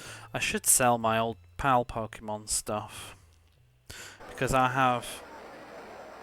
have red, yellow, gold, silver with boxes and manuals. Strike. Only thing with red though is I bought it from Greece and it had this like weird tape on it with like some Greek written on it, and I think taking it off like ripped a bit of the cardboard. But I think yellow is nice, and my copy of Crystal and Gold are like immaculate condition, the boxes and the manuals. I should probably try to sell them to fund my other habits, but it's just effort because it's not in my country. I started to get into Italy last year. I sound like the biggest consumer person ever, but I have most of the Atelier series, but I've played very little of it yet. I did a similar thing with Pokemon like 2 years ago. I went through the Atelier series and got most of it. Basically, I did what I usually did. I get obsessed with something, and then it's like it like burns like a fire intensely for about a month or two, and then fizzles away. But it comes around in waves. I'll definitely get round to them. But I started playing Atelier. Why did you start with that one anyway? I started with Aisha, because that's the first one in that trilogy. Because I was looking in the best places, the entry points. So I started with Aisha, because that graphically really... Actually, that was the game that got me into the series anyway, because I remember the front cover. If you've seen the PlayStation 3 version of Atelier Aisha, I think the cover for that is so gorgeous and striking. I remember being in game stores like when the PlayStation 3 was still relevant here, and I would just see the front cover of this and just think, what is this game? And then I'd look at it and be like, oh yeah, it's that Atelier series. I don't know if I fancy that because it's like shop making or whatever. But the back of the box and the preview screens, like the graphics just look so beautiful. Obviously you'll know because Escher and Logi, is it? Same engine or whatever, so it's the same graphical style, it's the same worlds as well, because that's the second one, is it, or the third one in the Dusk trilogy? I can't remember. But yeah, those three all sort of connect, I think, with characters and lore. But I got Atelier Aisha and I was really enjoying it, and I played a good chunk of it. It's really, really, really just relaxing, even though it's super stressful. So then I thought I wanted to go back through the series, which is what I usually end up doing. And so I got Atelier Marie for the PlayStation. I wanted to go through the series and see it progress. So then I just kept because I knew I wanted to play them all. I just kept my eyes out for them and got them when I saw good deals. So I've got them all the way up to at the end of the Dusk trilogy. I don't have any of the Mysterious trilogy yet, because I want to get the deluxe versions, because they have all the DLC on the disc and some quality of life stuff, which is nice. How are you playing? Are you playing that on the PlayStation 4 or the PC or the whatever? So I'm playing. There's the DX versions of them, which have some nice quality of life stuff. They cost quite a bit more money though. They're really awful though, those Atelier games in the West, I think. I'm playing alphabetical order? No, not at all. I'm just playing in whatever mood I feel like, and trying to spread out the genres, or sometimes what people have redeemed. I'm saving special games for certain milestones, but we have a list. But sometimes, and I play, the only rules I really have is playing franchises in order, so I won't be playing Streets of Rage 2 before Streets of Rage 1. Although this game I actually did play out of order because I hadn't made that rule for sports games at the time, but now we're revisiting this one to finish it properly, and I have already done R.B.I 3, 4 and 93. I think it's better to do them in order because then you can appreciate the improvements. You have the DX version. Use Escher and Low. Escher. I can never remember, is it Escher or Escher? It's behind me somewhere, but I can't see. To the eschatology. It is. Is it eschatology? Oh yeah, eschatology, isn't it? I see what you're saying now.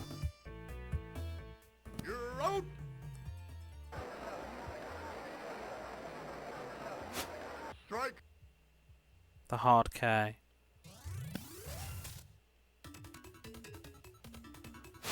Strike. Yeah, because it's not even Aisha, is it? It's Arsha. I remember in the Japanese. But it's A-Y-E-S-H-A, I think. But the Japanese is Arsha. But then again, I'm not one of those people that insists just because the Japanese version pronunciation is this, it should be this, because I'm like, you know, like cloud with a T at the end, like just whatever, or whatever. Not with a T. What am I talking about? Squall being like squall. No.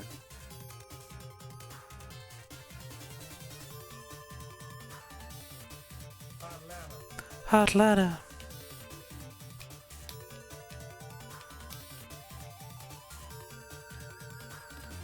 Like, who else is different?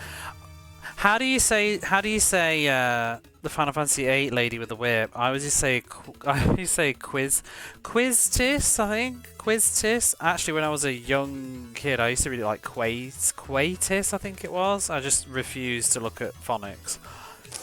But Quiztis, but like the Japanese, if I remember, it's like Kistis, I think it is. But I'm not about to start saying Kistis. Quiztis, yeah, that's what I say. Quiztis. I'm also not calling Zidane. It's Zidane. Get over it. Kiss tits. Don't put an E on the end if you don't want me to say it.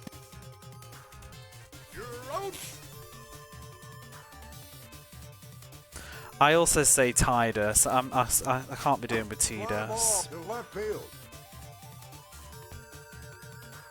I always think Tidus is better because it sounds like the fucking tide. You know, the beach theme and the water of the entire game. Tidus. Tidus. It just feels like on brand.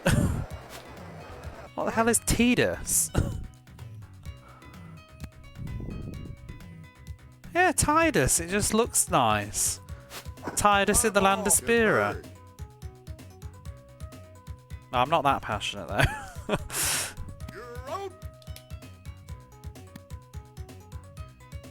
Also, I'm never... I'll tell you what I am a little bit passionate about. I'm never calling... I'm not Aerith, you can bollocks. It's Aeris. You can't undo years of calling it Aeris overnight. It doesn't work like that. I don't know why it's so important. It doesn't even sound anything like the Earth anyway. Aerith. Aeris is a lovely name.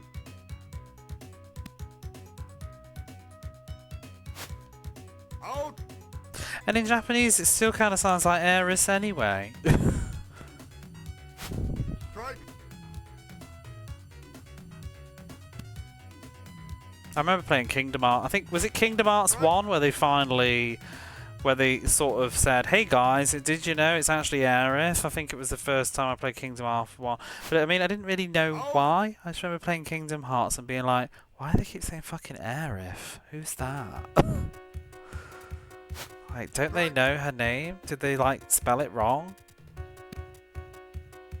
And then obviously the internet eventually steps in being like, but did you know that originally the developers wanted it to be Aerith because it sounds like Earth?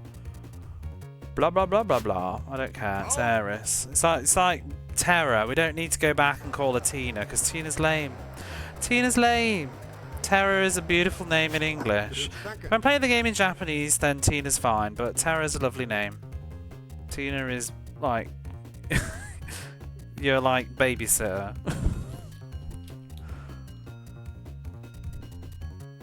Tina fucking Teaspoon on Button Moon.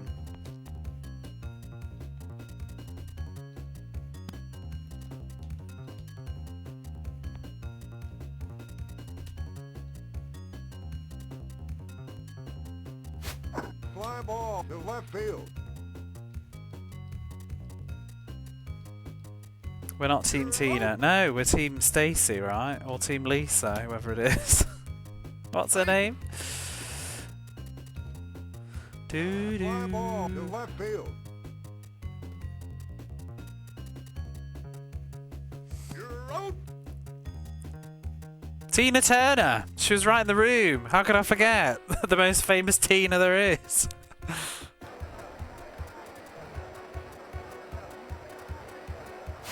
To first. The pass route is again change the names of the characters to the localization, but keep this option as an option. Oh, that would do my head in. Oh, I've heard about this bizarre I've heard about your strange customs in Australia with Tina Turner. Oh, fuck off, have you? No. Why do I think it's You know, I bet it didn't crash the other night. It just did this, whatever this is, because I can't work out. You gotta make him run? I don't know. What's even going on there? Why do I have to run? What's going on? To first? Uh-huh. Why doesn't the game end? What just happened? And he threw it, yeah. Oh, it's because the other guy ran to the base. I see. And that's what's called the drama. It's because I'm not paying attention. The nutbush, yeah, I've seen the dance and yeah. I don't think you'll ever be able to explain that to me, but let me just tell you, you think you got your weird nutbush, you should check out the UK and Oops Upside Your Head if you want to see like bizarre primordial weirdness.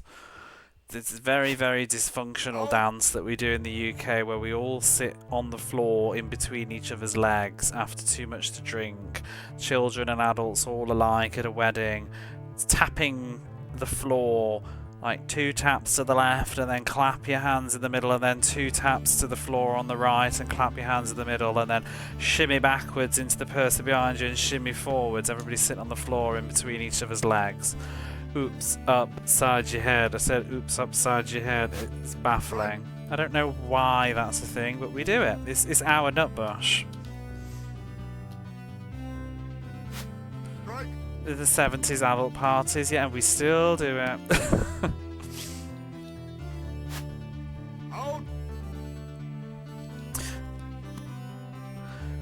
Hey, JP Voices. She's called Homura, and the JP job, and the other is called Pyra. That's a cute change, though, but yeah, I don't know. I guess it depends on how aware you are of languages, though. Like, a lot of people, it probably wouldn't bother, but yes, it's not so great either. You read the word Pyra. I used to find that weird when I was watching Japanese films at first, because you'd hear like somebody saying like Nakagawa, but like their surname, but then the subtitles saying their first name, and I'm like, what are they saying there? It's not the same thing. Short. Yeah, that's a bit awkward. Did they not But did they have, to be fair though, did they have English voice acting? Because if they did, I suppose you can't complain too much. But if they're forcing you to listen to the Japanese dub and they've changed the names, that would be very jarring.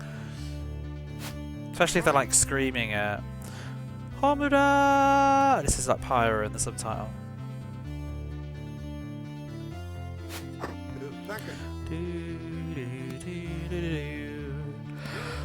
I don't really play Japanese games in English, except the last one I played would be well, there's two actually. I played Final Fantasy VII Remake in English because it's fucking Final Fantasy VII. What else can I say? Like I grew up with it. I wanted to see it just and just have total native immersion in that game and see what they've done with it. And also, I have no regrets. I got to hear Cloud say "bitch." It was good. And then I also played Final Fantasy 15 in English too, and that was really good. It was good stuff. I mean, with Square Enix, there's a certain level of quality control that goes on there. And Karen's very British. What's wrong with that? I remember they had that in the first Xenoblade, didn't they? Strike.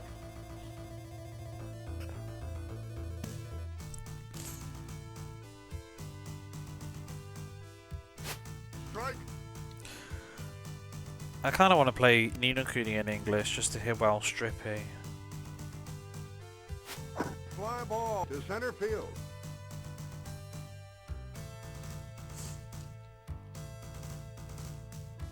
A home run.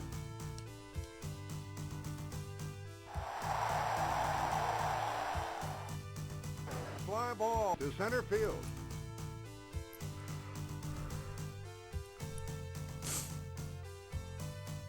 A home run. 3 games left. Woo woo! To short. There's still the finals though. Playoffs and stuff. The last row British voices. They all did though. I'm sure that. Let me just check myself. Well, can't be asked to check myself. You check me. But I remember having a go about this a little bit ago on social media. There's been sort of a retcon of the history of that Operation Rainfall thing, was it? Where it's like this big petition to get these games localized and America saved the day and they got released, but it's not true. Isn't it? They all had PAL releases and were localized in English already with a load of British voice actors, but they didn't get released in America, so then there was a petition which brought the already localized games to America. That's all it was. But the internet makes it out as if like the fans got these games released in English. No, they were already released in English, just not in your country. Because there's Xenoblade, Last Story and Pandora's Tower. And they all had like European localizations basically, I think.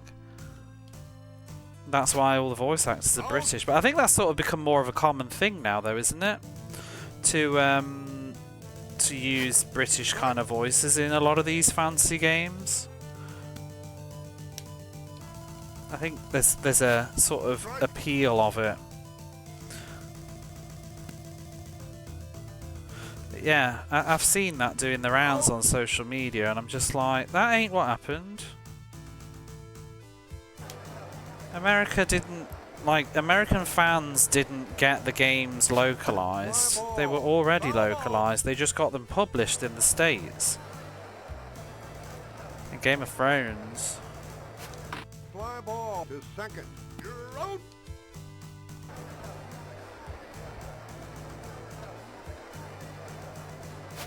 Fly ball to second.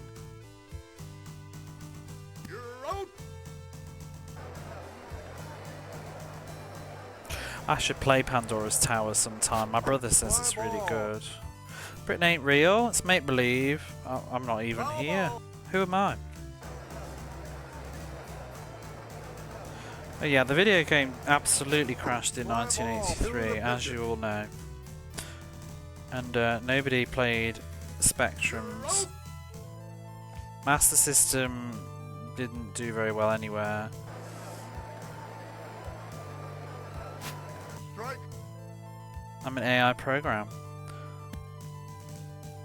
The Saturn also was a total failure everywhere in the world. Mega Drive was popular in every country. Out. N64 was very popular. Strike. I don't know. Do Americans say that? Strike. I feel like people always shit on the N64. Unless you want to do one of those like pizza parties with your friends with the N64 and GoldenEye on the CRT. Those were the days. Out.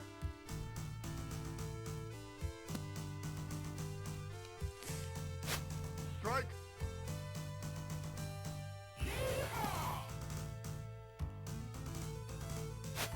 Strike.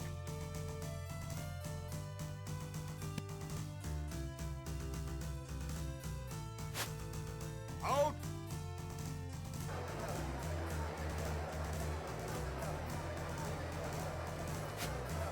Strike.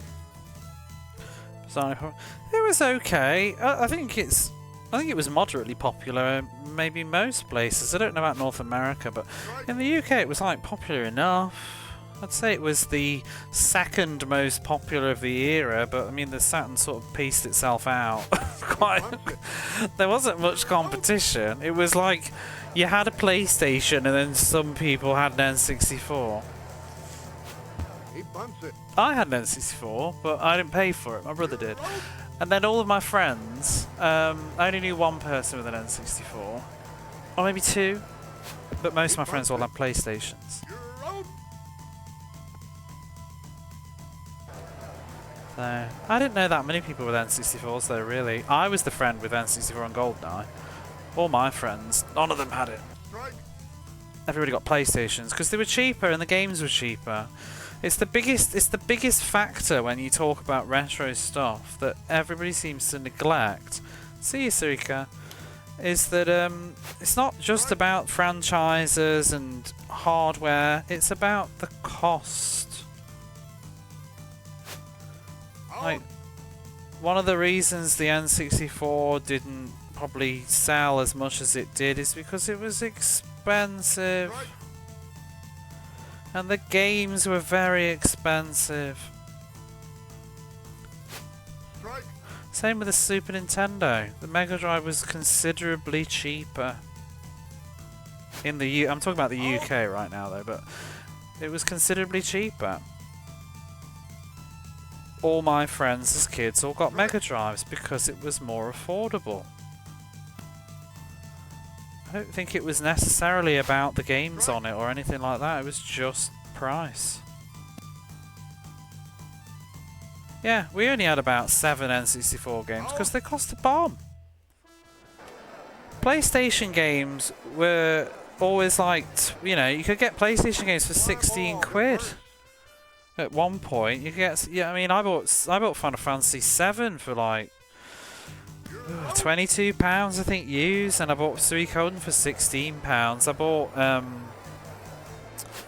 well, God knows, like PlayStation games used to come out at $29.99 unless it was a really, really huge release, like Final Fantasy 8. Like Tomb Raider 3 was like $29.99. N64 games, they were always £40. And then even used, they were like £25. You got Superman 64, oh no. I got Castlevania 64, I bought it used for about 26 quid. And then I had to buy a memory card as well. Fly ball to left field. The only thing I think that's changed is the Switch, really. The Switch is still... maybe we just have a different sort of consuming culture now, but the Switch is way more expensive than its competitors in terms of video games. Like, it's always cheaper to buy the game on the PlayStation than it is to buy it on the Switch, but it doesn't seem to have had the same effect this time around.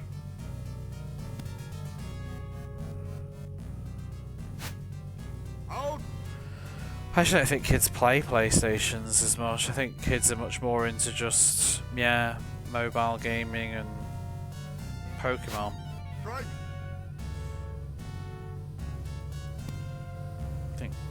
It's more the older gaming people.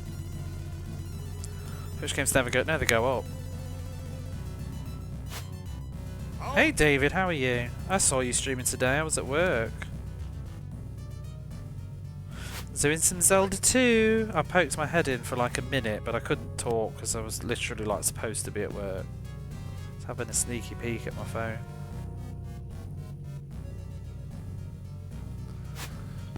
No, they don't.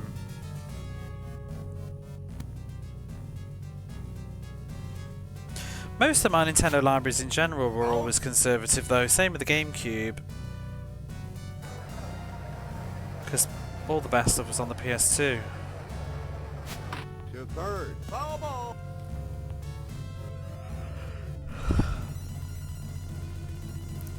I didn't mind Castlevania 64 though. When you bought Castlevania though, did you not believe it was going to be a great game? Because the magazines and the critics, people don't seem to talk about anymore. It got good reviews at the time, and I bought it, and I remember the cover having like blurbs on it saying how good it was, and I was excited about it. And I still don't think it's as bad as the like hive mind internet makes out. It's not a great game though.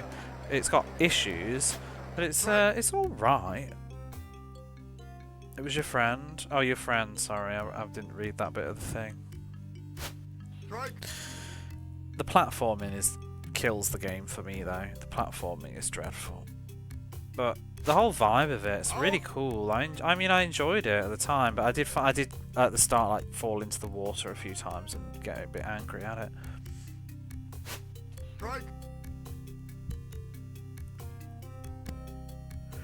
Oh yeah, they do. It's tiring though, because it's when people say like, oh, this was a jank game, and like what a disaster. It wasn't though. It actually reviewed quite well. That's not how it went down. It's been praised as jank because of what the Angry Video Game Nerd probably did a video on it. Successful. Oh, DK64 was very popular at the time. It also helped that it came with a expansion pack. We all wanted. Everybody got DK because everybody wants to play Majora's Mask, and you need an expansion pack, and you got a free game with your expansion pack when you bought Donkey Kong 64 and the expansion pack. But it got good reviews.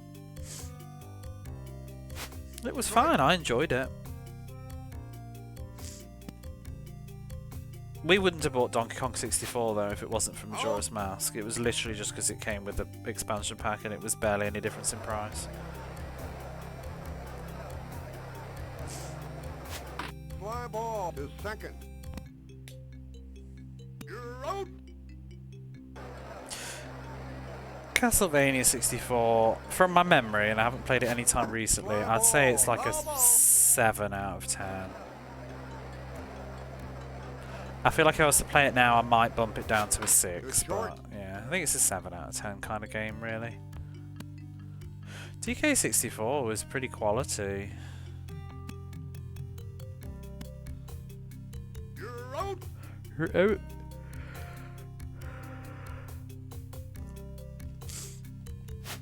To second. Second. You're out. PlayStation kit. Yeah, me too, mostly. The only reason we had a 64 was my brother's a big Zelda nut and he wanted to play Ocarina of Time, so he bought the N64 to just play Ocarina of Time, and that's basically all he did with the N64. Played Ocarina of Time and then Majora's Mask. I wanted to play Mario and Ocarina of Time. Let's try to do the names for. Let's see if we're getting into those tier lists. Well, that's what happens when you play through console libraries though, because you actually tend to spend more time with the game than most people, and a lot of people don't really play games and just listen to YouTube. Strike.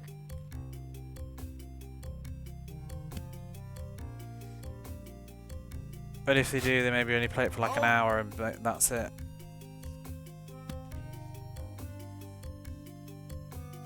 Some of it's also just taste, though. There's always going to be a degree of taste when you do things like that, so you have to just kind of get over tier lists and stuff. It's my tier list, you know. PlayStation and Sega kid. I was everything I could get my hands on, kid. I'm not like super loyal. I just play. I go where the games are. Except Xbox. I've never really been keen on Xbox. I think it's just because it's got PC Origin, and I got a little bit tilted with business practices around it. I'm not blaming Xbox per se, but I got very annoyed in the PS2 era where a lot of very PlayStation-centric franchises all re-released their PlayStation games on Xbox with extras. It kind of annoyed me. So that's sort of maybe somewhat salty on that, but I have a 360 now, but just in general the library doesn't appeal as much. I think the Xbox exclusives versus just stuff that was also available on PlayStation and GameCube are just not as interesting to me as other stuff. Like the exclusive library on the PS2 is just unrivaled. You can say what you like about the hardware, I'm not bothered. I'm just talking about the actual games released on the PlayStation 2. You can't compete with the insane amount of exclusives on there. But I usually just go where the games are. If I could have afforded an Xbox back in the day, I'd have been fine. I would have had no problem having one. But yeah, I just go where the games are. Like I love Zelda. If they turned around and said Zelda's on the PlayStation, I'd be like, okay. It's like Sonic. I'm sad that Sega doesn't do consoles anymore, but I'm happy to play. I'm not like, oh, I'm not playing Sonic on a GameCube. Yeah, it's fine. I want to play Sonic, and that's where Sonic lives. I bought my Wii U to play Sonic.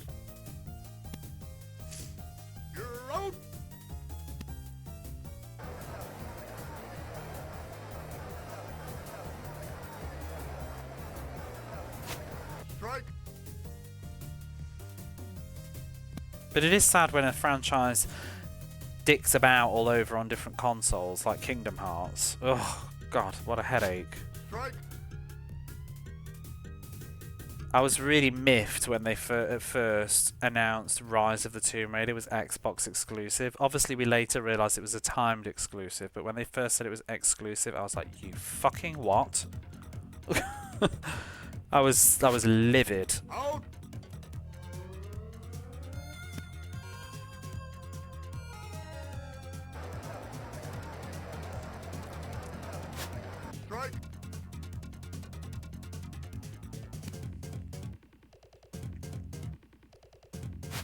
Strike!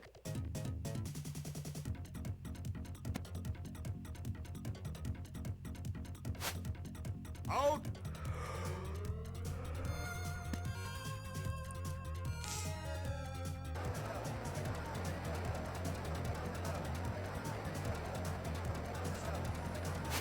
Strike! Oh, almost done. Xbox gets all the DOA games after 2. Yeah, I kind of associate that. Yeah, there's always this weird stuff where people say the Xbox is the Dreamcast 2. I've never really bought that myself personally, other than the fact that they just got a few Dreamcast stuff.